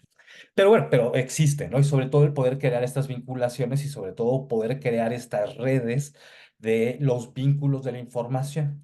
Ahora, todo esto viene, y bueno, he estado en los últimos 2 años, bueno, en realidad no son mis temas de investigación, ¿no? Yo en realidad me dedico a contar vacas muertas, a hacer un poco más de historia económica y sobre todo espacialidades económicas de finales del siglo XVIII. Pero sí algo que me llama mucho la atención es justamente estos temas digitales y sobre todo el poder hacer visible el trabajo de colegas desde Sur Global. Y bueno, y tiene que ver con justamente con uno de mis proyectos que tengo, que son muy personales, digamos, que tiene que ver con la historia de las mujeres en la antropología en México, sobre todo de principios del siglo XX, que son invisibles, no son mencionadas o son invisibilizadas por una serie de cuestiones, en especial de una construcción de una historia del Estado o el hecho de que no podamos encontrarlas en Internet. Bueno, hay todo, hay una cuestión, incluso la visibilidad, a pesar de que existen las fotos, pero eso no es tema de hoy. Bueno, el punto es de que en Wikidata encontré la forma de poder encontrar sobre todo una manera de, número uno, construir, crear los objetos digitales, ¿no? Muchos de nuestros colegas, y Rodríguez lo mencionaba, en decir que nuestros colegas de las ciencias naturales y de las ciencias, sobre todo las ciencias físicas, ellos tienen ya toda una infraestructura muy bien organizada, por ejemplo, o de las ciencias médicas, ¿no? Por ejemplo, PubMed, para poder generar identificadores digitales que ya se encuentran, por ejemplo, en Wikidata y que están vinculando autores, publicaciones y sobre todo las referencias bibliográficas, lo cual es el trabajo de búsqueda muchísimo más sencilla en Internet para una persona, un estudiante o simplemente cualquier persona interesada en algún tema que lo busca, ¿no? Y Google inmediatamente hace la referencia. Ahora, en Wikidata, digo, no voy a entrar ahí, pues, no es mi tema. Wikidata es justamente una plataforma que vincula, es la infraestructura en sí de muchos de los elementos que existen en Wikipedia y a partir de lo que, de estos movimientos para crear muchísimo más veracidad en Wikipedia, empezaron em, a fomentar sobre todo las citas de trabajos verificables científicos y que sean, bueno, que tengan corroboración. Entonces empezaron a crear todo un proyecto de Wikisite, de vamos a empezar a citar los elementos de, obviamente, bueno, a darle su lugar a esa autoridad científica, ya sea de las ciencias sociales o de las humanidades. Bueno, todo esto es justamente para decirles que, bueno, a partir de Wikidata encontré una forma de poder crear los elementos y de darle visibilidad justamente a la producción científica de las ciencias sociales y las humanidades, ¿no? En distintos niveles. El primer nivel es justamente a partir de los objetos digitales de identificación digital. Nosotros los conocemos mucho como el DOI, ¿no? Sobre todo aquellos que Israel mencionaba estas cuestiones piratas, ¿no? Que el DOI durante la pandemia pues, se buscó o se convirtió en nuestro aliado en algunas páginas para poder, sobre todo, nosotros hacer de información de lectura para nuestras propias investigaciones cuando no teníamos acceso a revistas o acervos físicos y alguien en algún lugar pues, amablemente nos lo permitía descargar de manera ilegal, pero bueno, el punto era tener el dato. Entonces, ese es un primer nivel y ahorita les voy a mostrar un ejemplo. Y el otro nivel es justamente que Wikidata me permite construir objetos aunque no tengamos identificadores digitales, pero sí poder crear estos elementos, sobre todo en Wikidata, darle su lugar, generar los autores, bueno, y el que puedan existir sobre todo en los mundos virtuales. Esa es justamente la intención. Ya un tercer momento podrá ser ver qué estamos citando y de dónde o desde dónde estamos citando sobre todo de las revistas. En este caso empezó con antropología, pero lo amplió un poquito más a historia, geografía o algún otro tipo de estudios. Entonces, este tipo de, digamos, numeralia, sobre todo de bibliometría, pues nos permite identificar sobre todo dónde estamos tomando o la geopolítica de la construcción del conocimiento. Y por qué citamos más a unos y más a otros. Y a mí en particular me llama la atención sobre todo por esta cuestión de que se ha llamado mucho en la antropología de que somos como unas antropologías segundas. Eso quiere decir que la antropología mexicana, por ejemplo, es producto de una segunda oleada de los años 50, los años 40, de una profesionalización tardía con relación a otros lugares del centro, lo cual no es cierto, pero es otra historia. Entonces, esta vinculación de bibliografía y por sobre todo el poder identificar, bueno, quiénes son hombres, mujeres, son personas afrodescendientes, son indígenas, son nativos americanos, a quién estamos citando, cómo los estamos citando y desde dónde los estamos citando. Es un trabajo que lleva tiempo y me tomó a mí sobre todo mucho aprender, porque pues, soy historiador, soy antropólogo, yo me acerqué o me acerco a las humanidades digitales más bien de aprender, de buscar videos, de leer, ¿no? Y de consultar a colegas, ¿no? En uno aprovecho para mandarle un saludo a Jaime Omelo, que sé que no está viendo, pero yo de él he aprendido mucho. Es justamente el poder aprender y sobre todo el poder hacer esta minería de citas para poderlo hacer. Entonces, para mí fue un dolor de cabeza durante mucho tiempo. Ahorita las cosas de hace 2 años, esas cosas no existían, ahora, o sí existían, pero yo no tenía acceso, ahorita pues es en realidad algo, pues, como dicen, miel sobre hojuelas, digamos. Entonces, me voy a tomar la libertad, si espero que no les importe, de mostrarles qué es lo que estoy haciendo, para poder ir generando conocimiento y sobre todo visibilidad en Wikidata y de ahí que se tomen los datos para mejorar las búsquedas en Google o en otros motores, y sobre todo para de a poquito ir generando sobre todo una infraestructura vinculada entre el producto científico, los autores, las revistas, las instituciones y sobre todo las citas. Entonces, pues voy a hacer algo que nunca he hecho, que es justamente generar un, eh, generar elementos desde Wikidata, en tiempo real. Voy a tomar ejemplos pequeñitos porque obviamente a veces agarro un montón de cosas. Entonces, bueno, voy a empezar con lo más elemental. Ustedes obviamente conocen a nuestro amigo aliado Zotero, ¿no? Que es algo que nosotros utilizamos. Entonces, yo cogí un caso que pues, seguramente conocen, la revista Liminar, que se encuentra en Chiapas, que es un producto científico, que son distintos temas, que es de ciencias sociales.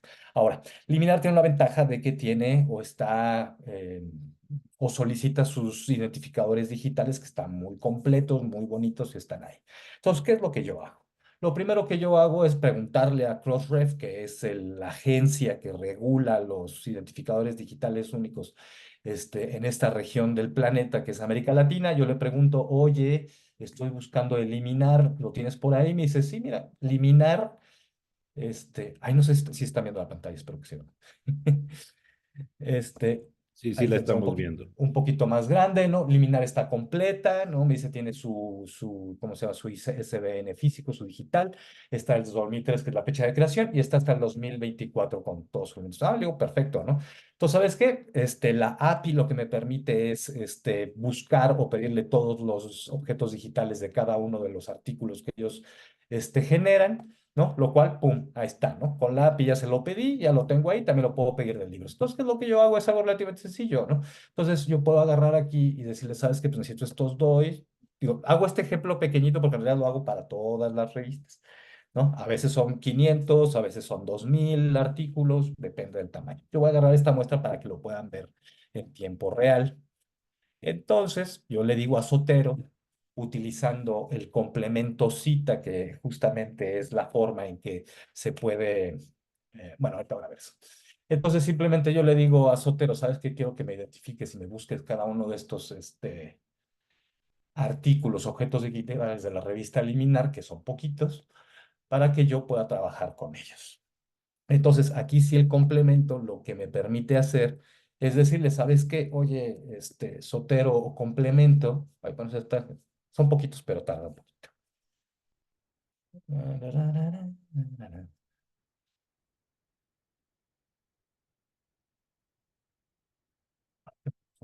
Bueno, ahí está. Entonces, yo lo que le pregunto aquí rápidamente a Cita, digo, oye, ¿me puedes obtener los QID o los identificadores de Wikidata? Me dice, no hay ninguno. Digo, perfecto, ¿no? Yo relativamente limpio ahí, lo que sería ¿no? Esta pequeña cosita. Lo convierto a un formato que me permita trabajar sobre todo con esta herramienta que se llama Quick Statement, que es para hacer transformar las citas bibliográficas desde Zotero a, ¿cómo se llama? Y poderlas crear de una manera masiva o en bloque desde Quick Statements. Entonces, les voy a decir, esto es lo que nos da, ay, se borró, nos da toda el formato de Wikidata, ¿no? Copiamos, pim, pum, pam. Ay, ¿dónde estás? Ay, aquí está. Entonces yo ya tengo Quick Statements listo, yo ya tengo permisos por las muchas ediciones que he hecho. Copio, pego y le digo, ¿sabes qué? Pues esto está muy bien, vamos a crear los objetos. Entonces, pues le digo, créalos y los está creando. Y listo. Entonces, yo de aquí puedo tomar cualquiera de estos elementos y decir, ¿sabes qué? Pues ya existe una fe de ratas de un artículo que se llama Manifestaciones de Violencia, de un autor que se llama María Isabel Rodríguez Ramos. No sé si exista o si exista, que ese es ya un tercer paso de lo que está haciendo. Pero lo más importante es sobre todo que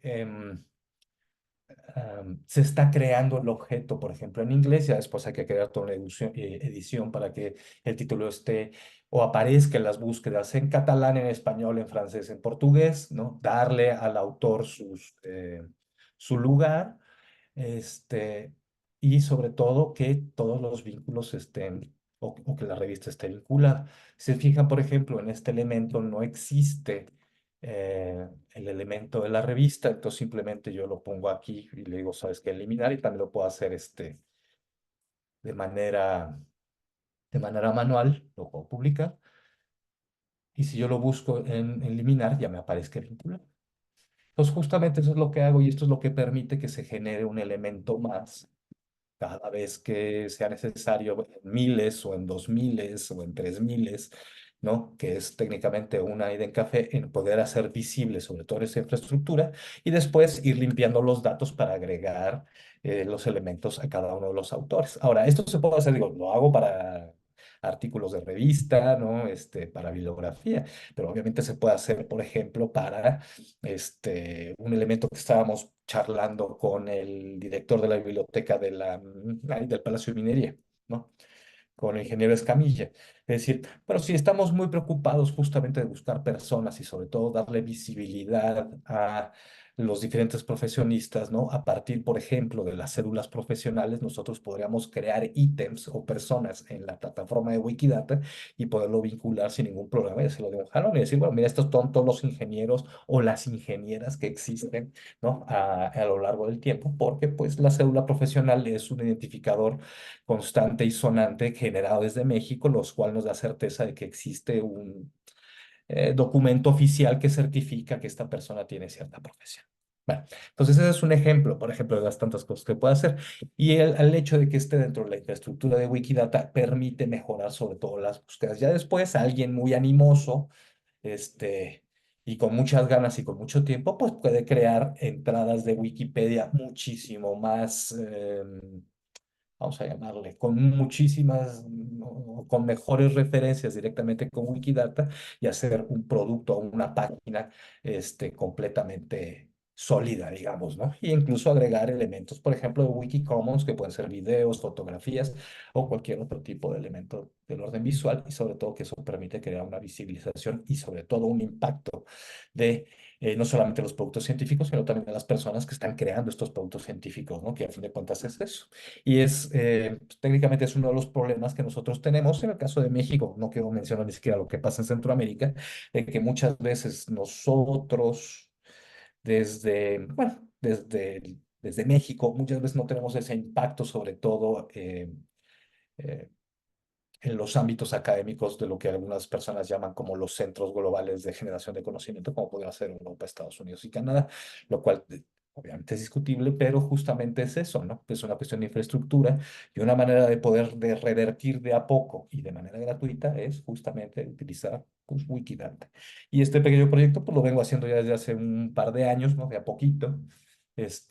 Digo, apenas tengo mis 130,000 ediciones, yo espero llegar a ojalá este año al 500,000, sobre todo pues metiendo artículos de todo y dándole etiquetas a cada uno de ellos y vinculando sobre todo a cada uno de los autores y las autoras para que pues la visibilidad sea muchísimo mayor, ¿no? Ahora, y eso es parte nada más o únicamente, nada más quiero hacer énfasis antes de terminar, con los identificadores esta es la parte de identificadores digitales que nosotros podemos obtener. Yo le comentaba a Ernesto que hay una serie de publicaciones que son completamente desconocidas en antropología, que se encuentran ahí en colecciones especiales de la biblioteca de la Escuela Nacional de Antropología, que simplemente ahí lo que hay que hacer, pues, de manera manual, meter los datos de manera manual y crear, ¿no? El identificador digital, lo cual va a permitir que en algún momento, pues, en las búsquedas por lo menos exista esa información, lo cual digo, bueno, existe un tema, una revista, un artículo, un libro sobre eso. Y también esto se puede utilizar, por ejemplo, ahorita que Miriam me estaba platicando de la Biblioteca Nacional, yo a veces, y lo pongo entre comillas, voy seguido a colecciones especiales ahí en la Biblioteca Nacional y sobre todo que la última vez tuvimos lo que yo llamo toda una fiesta porque había unos elementos que estaban ahí en los ficheros que pues, nos tardamos 4 horas en averiguar cuál era, dónde estaban. Y cuando averiguamos qué es lo que eran, pues mira, ahí empezó la fiesta porque pues técnicamente son publicaciones que no se encuentran en la base de datos, pero son, digamos, yo le llamaría como una miscelánea de folletos que hay de lo que se les ocurra, con una riqueza visual o narrativa impresionante. Entonces podemos ahí generar, ¿no? Que si el mapa, bueno, que hasta me encontré el mapa sobre la identificación del árbol del Tule en Oaxaca, con fotografías de las inscripciones, no, es una cosa súper loca. Entonces, todo eso se puede meter a Wikidata y entonces en ese momento existe en lo digital, se vuelve visible y por ende se vuelve algo que podemos encontrar de alguna manera muchísimo más. O sea, técnicamente es eso, que es justamente lo que revertiría la falta de elementos, por ejemplo, elementos como en el Google Ngram, que nos da a partir de una palabra cuántas veces se menciona, pues claro, eso existe a partir de lo que está en Google Books, pero imaginemos que si nosotros podemos digitalizar, ¿no? Podemos revertir ese triste 5% de lo que se encuentra digitalizado en español con relación a México y lo podríamos hacer en 15, por lo menos en menciones. Podríamos tener un universo muchísimo más grande y sobre todo podríamos ver que tenemos un impacto muchísimo más grande o por lo menos hasta en cierto sentido los mundos impresos. Bueno, en fin, es una serie de ideas que es lo que estoy trabajando. Pues muchas gracias, gracias Ernesto otra vez por la invitación y pues muchas gracias por escuchar. Muchísimas gracias, Rafael. Bueno, nos queda algo de tiempo para platicar. Creo que todas las exposiciones han sido muy luminosas y muy, bueno, han aportado mucho y, bueno, pues, quien quiera comentar algo puede tomar directamente la palabra, usar el chat, siéntanse libres de, por favor, de comentar cualquiera de las exposiciones. Antes de que yo, que tengo mis preguntas anotadas, les haga preguntas a todos.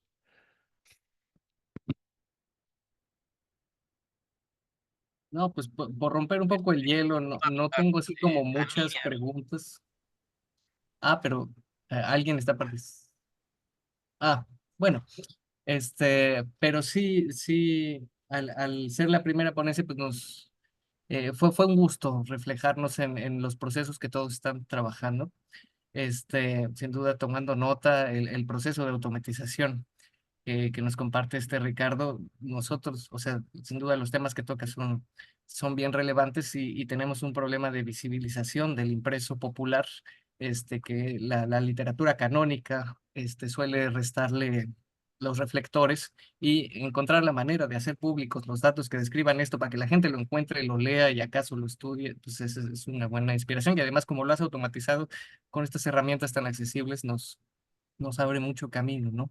En el mismo tren, pues esa visibilización tendría que tener una personalidad como la que comenta Miriam, que habría que darle a los objetos digitales. Creo que ahora es que hemos ido descubriendo aquí en la CIPI cuál es la personalidad que tienen nuestros objetos digitales y cómo los queremos mostrar siempre en una tensión entre que queremos ofrecer accesibilidad o divulgación de estos materiales y siento personalmente que ha habido como un giro en el que antes, hace unos años, nos decían, pero no, le estás ofreciendo muchas relaciones al investigador profesional que él podría hacer en su trabajo, como, o sea, el investigador tradicional que iba y simplemente se metía a un fichero y él tenía que hacer las relaciones. ¿Por qué vas a trabajar tú para hacerle la chamba a alguien más?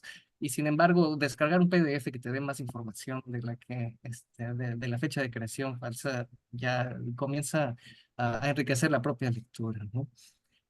Y pues bueno, desde la ponencia de Israel, creo que me quedo que es un problema que trabajo cuando estudio cine, así que siento que es un poco transversal, es la formación en la colaboración está complicada, ¿no?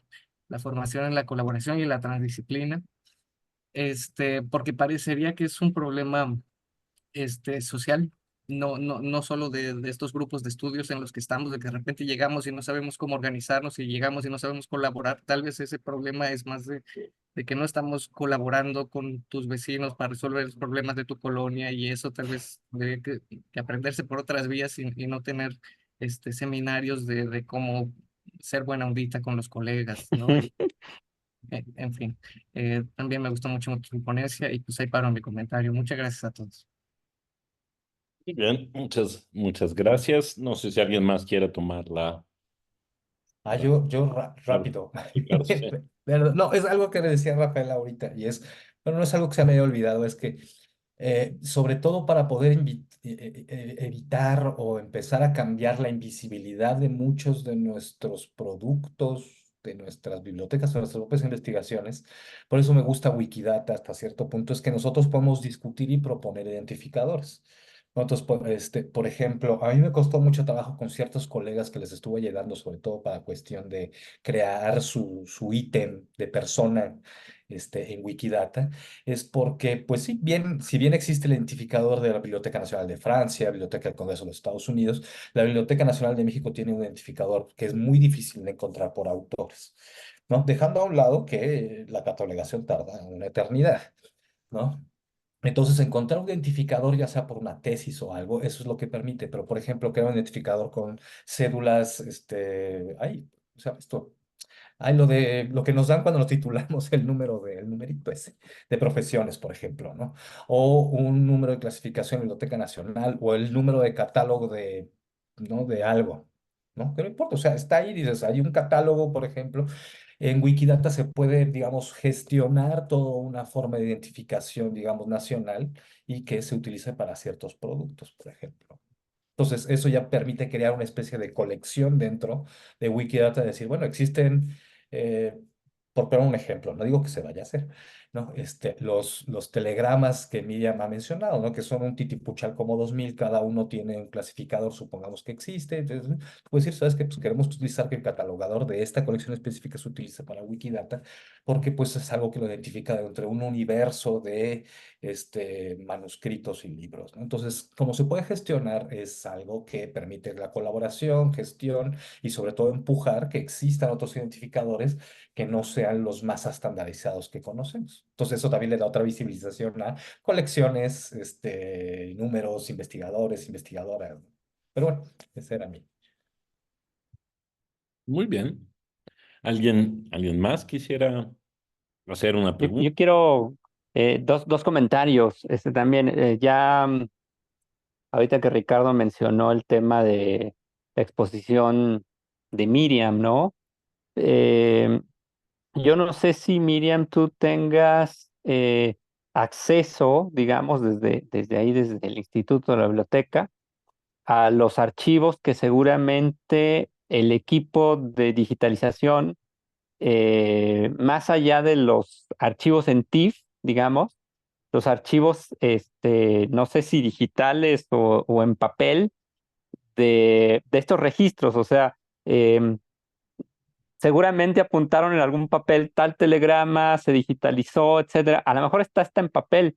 Entonces, mi pregunta es si existen o no, porque cuando dijiste es que no los tengo, quizá no existe, ¿no? Y en ese sentido, pues claro que hay que hacerlo desde cero, o a lo mejor existen, pero a lo mejor existen registros en papel, que era una práctica normal hasta hace algunos años, ¿no? Estos libros inmensos, ¿no? Con columnas donde decía archivo tal, etcétera. Entonces, preguntarte eso y le pregunto a Ricardo y a lo mejor a ver si me pueden ayudar los dos con su respuesta, ¿no? Preguntarte, Ricardo, el otro proyecto en el que yo estoy arrancando ahora es un proyecto sobre revistas potosinas del siglo XX. Por supuesto, son revistas muy poco conocidas en el ámbito nacional. Algunas tuvieron una duración muy amplia, ¿no? Son revistas literarias o culturales a lo mejor, ¿no? Algunas duraron muy poco tiempo, un par de años, la revista de la Facultad eh, de Ciencias Sociales y Humanidades, duró que, si no me equivoco, 2 años, pero hubo otra, por ejemplo, Letras Potosinas, que tuvo una duración pues de varias décadas. Entonces, me llamó mucho la atención lo que tú comentas en el sentido de saber si yo estoy armando ese proyecto y va a haber una serie de metadatos, obviamente, ligados a cada uno de estos objetos digitales. En algún momento mi interés es que cada uno de los números de estas revistas, son 5 revistas las que yo planteo, tengan pues no solamente un DOI cada una, sino también, no sé hasta dónde será posible, porque tú sabes también que no solamente es pedirle a ProRef que nos dé DOI, sino que hay que pagar. Entonces, mi interés sería, a lo mejor en un futuro, que las columnas de esas revistas tuvieran un identificador, ¿no? Un DOI. Pero si no, cuando menos el número, ¿no? El número 1, el número 2, el número 3 de cada revista. Y en ese sentido, mi pregunta es, saber si al generar yo, por ejemplo, los registros, los podría mover, eh, dado que es una revista no indexada, por así decirlo, los podría mover también a Wikidata, o sea, podría subirlos manualmente, como tú dices. Entonces, serían mis dos preguntas o comentarios, ¿no? Para las participaciones de Miriam y Ricardo. Bueno, a ver, sí creo que me podrían dar acceso a los TIFFs y no estoy segura porque esa parte de la investigación, obvio, todo esto hubiera acompañado de una investigación histórica de la digitalización y demás. He estado separando telegramas el último año, pero sí, yo creo, o sea, no creo que esté tal cual en un libro en papel, pero debe estar en algún informe de actividades de la coordinación de la biblioteca, porque allí tienen que registrar, pues, qué proyectos se hicieron. Entonces, me toca meterme como son públicos, me toca echarme el clavado al intranet para empezar a ver en cuáles de los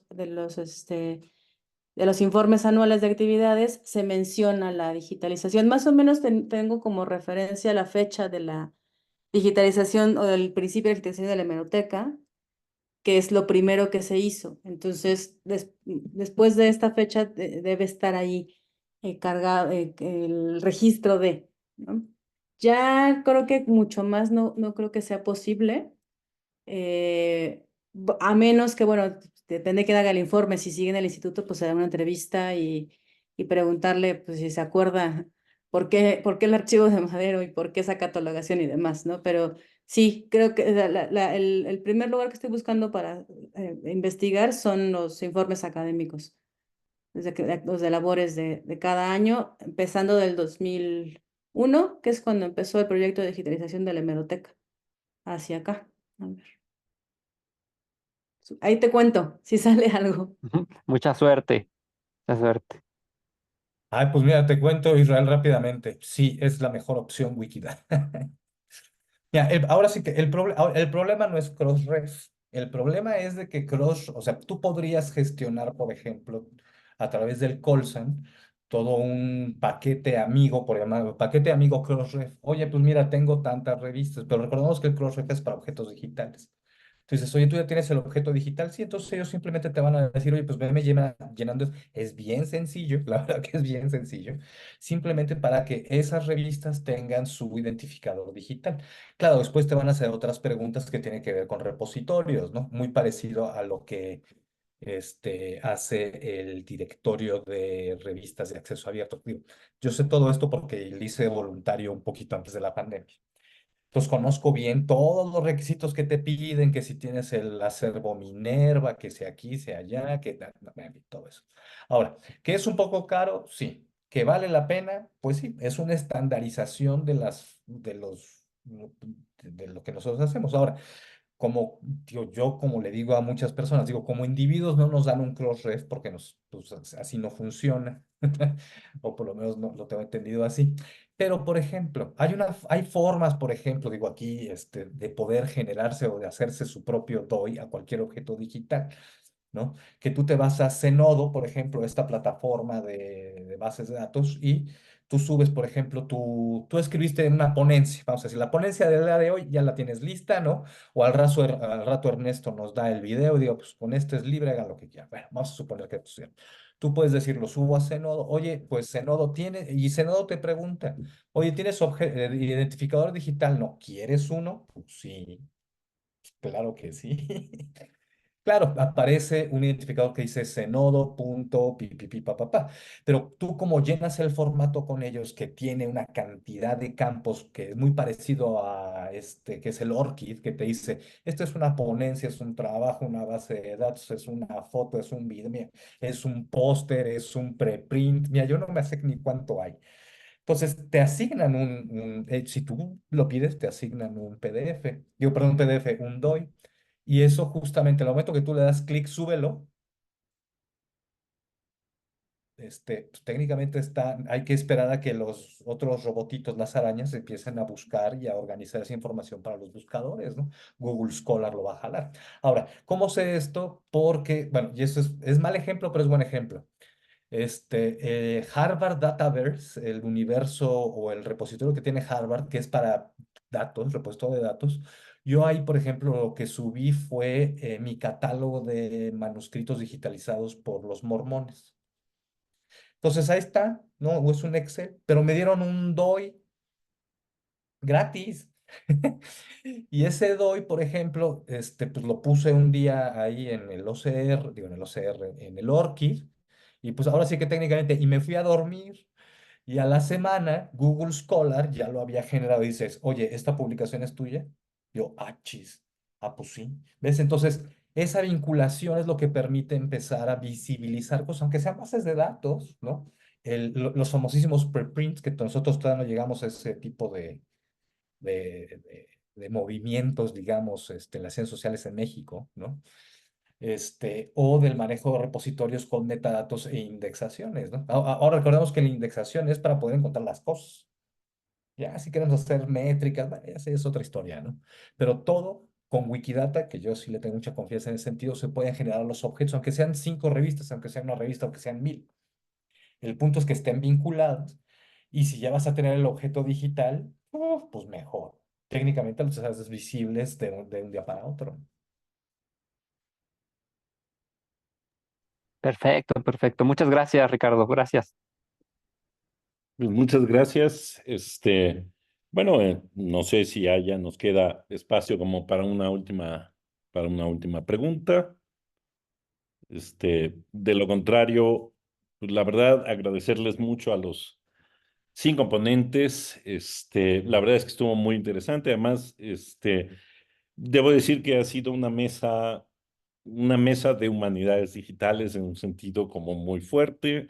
Se han discutido justamente temas que tienen que ver con la tecnología, con la teoría de los objetos digitales, con la utilización y creación, registro y notificación de los objetos digitales. Y está muy claro por las preguntas y comentarios que han hecho todos, que estos problemas atraviesan a todos los proyectos, que finalmente están en todos los proyectos. Quedó, por supuesto, un poco por discutir algunas de las cosas que planteó Israel, que por supuesto a mí me interesan, que por supuesto a mí me interesa. Nos están pidiendo si alguno de ustedes quieren colocar sus correos para ser contactados después en el chat.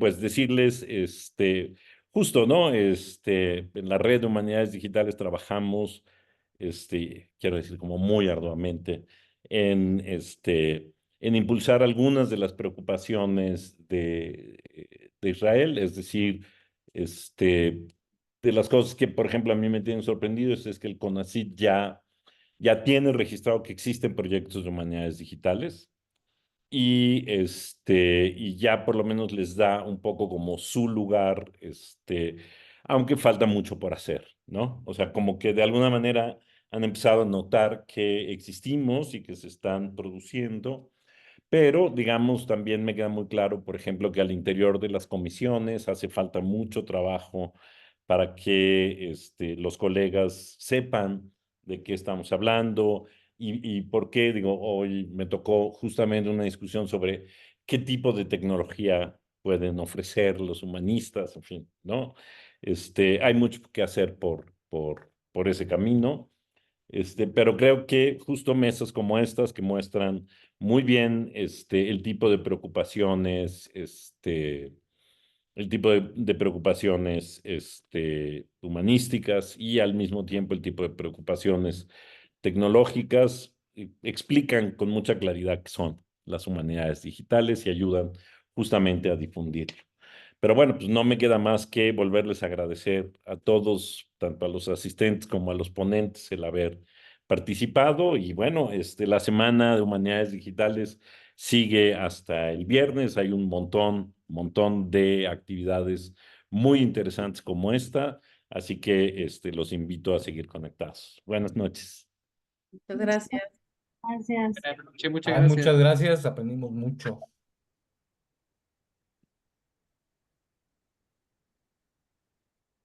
Gracias. Bonita noche, gracias.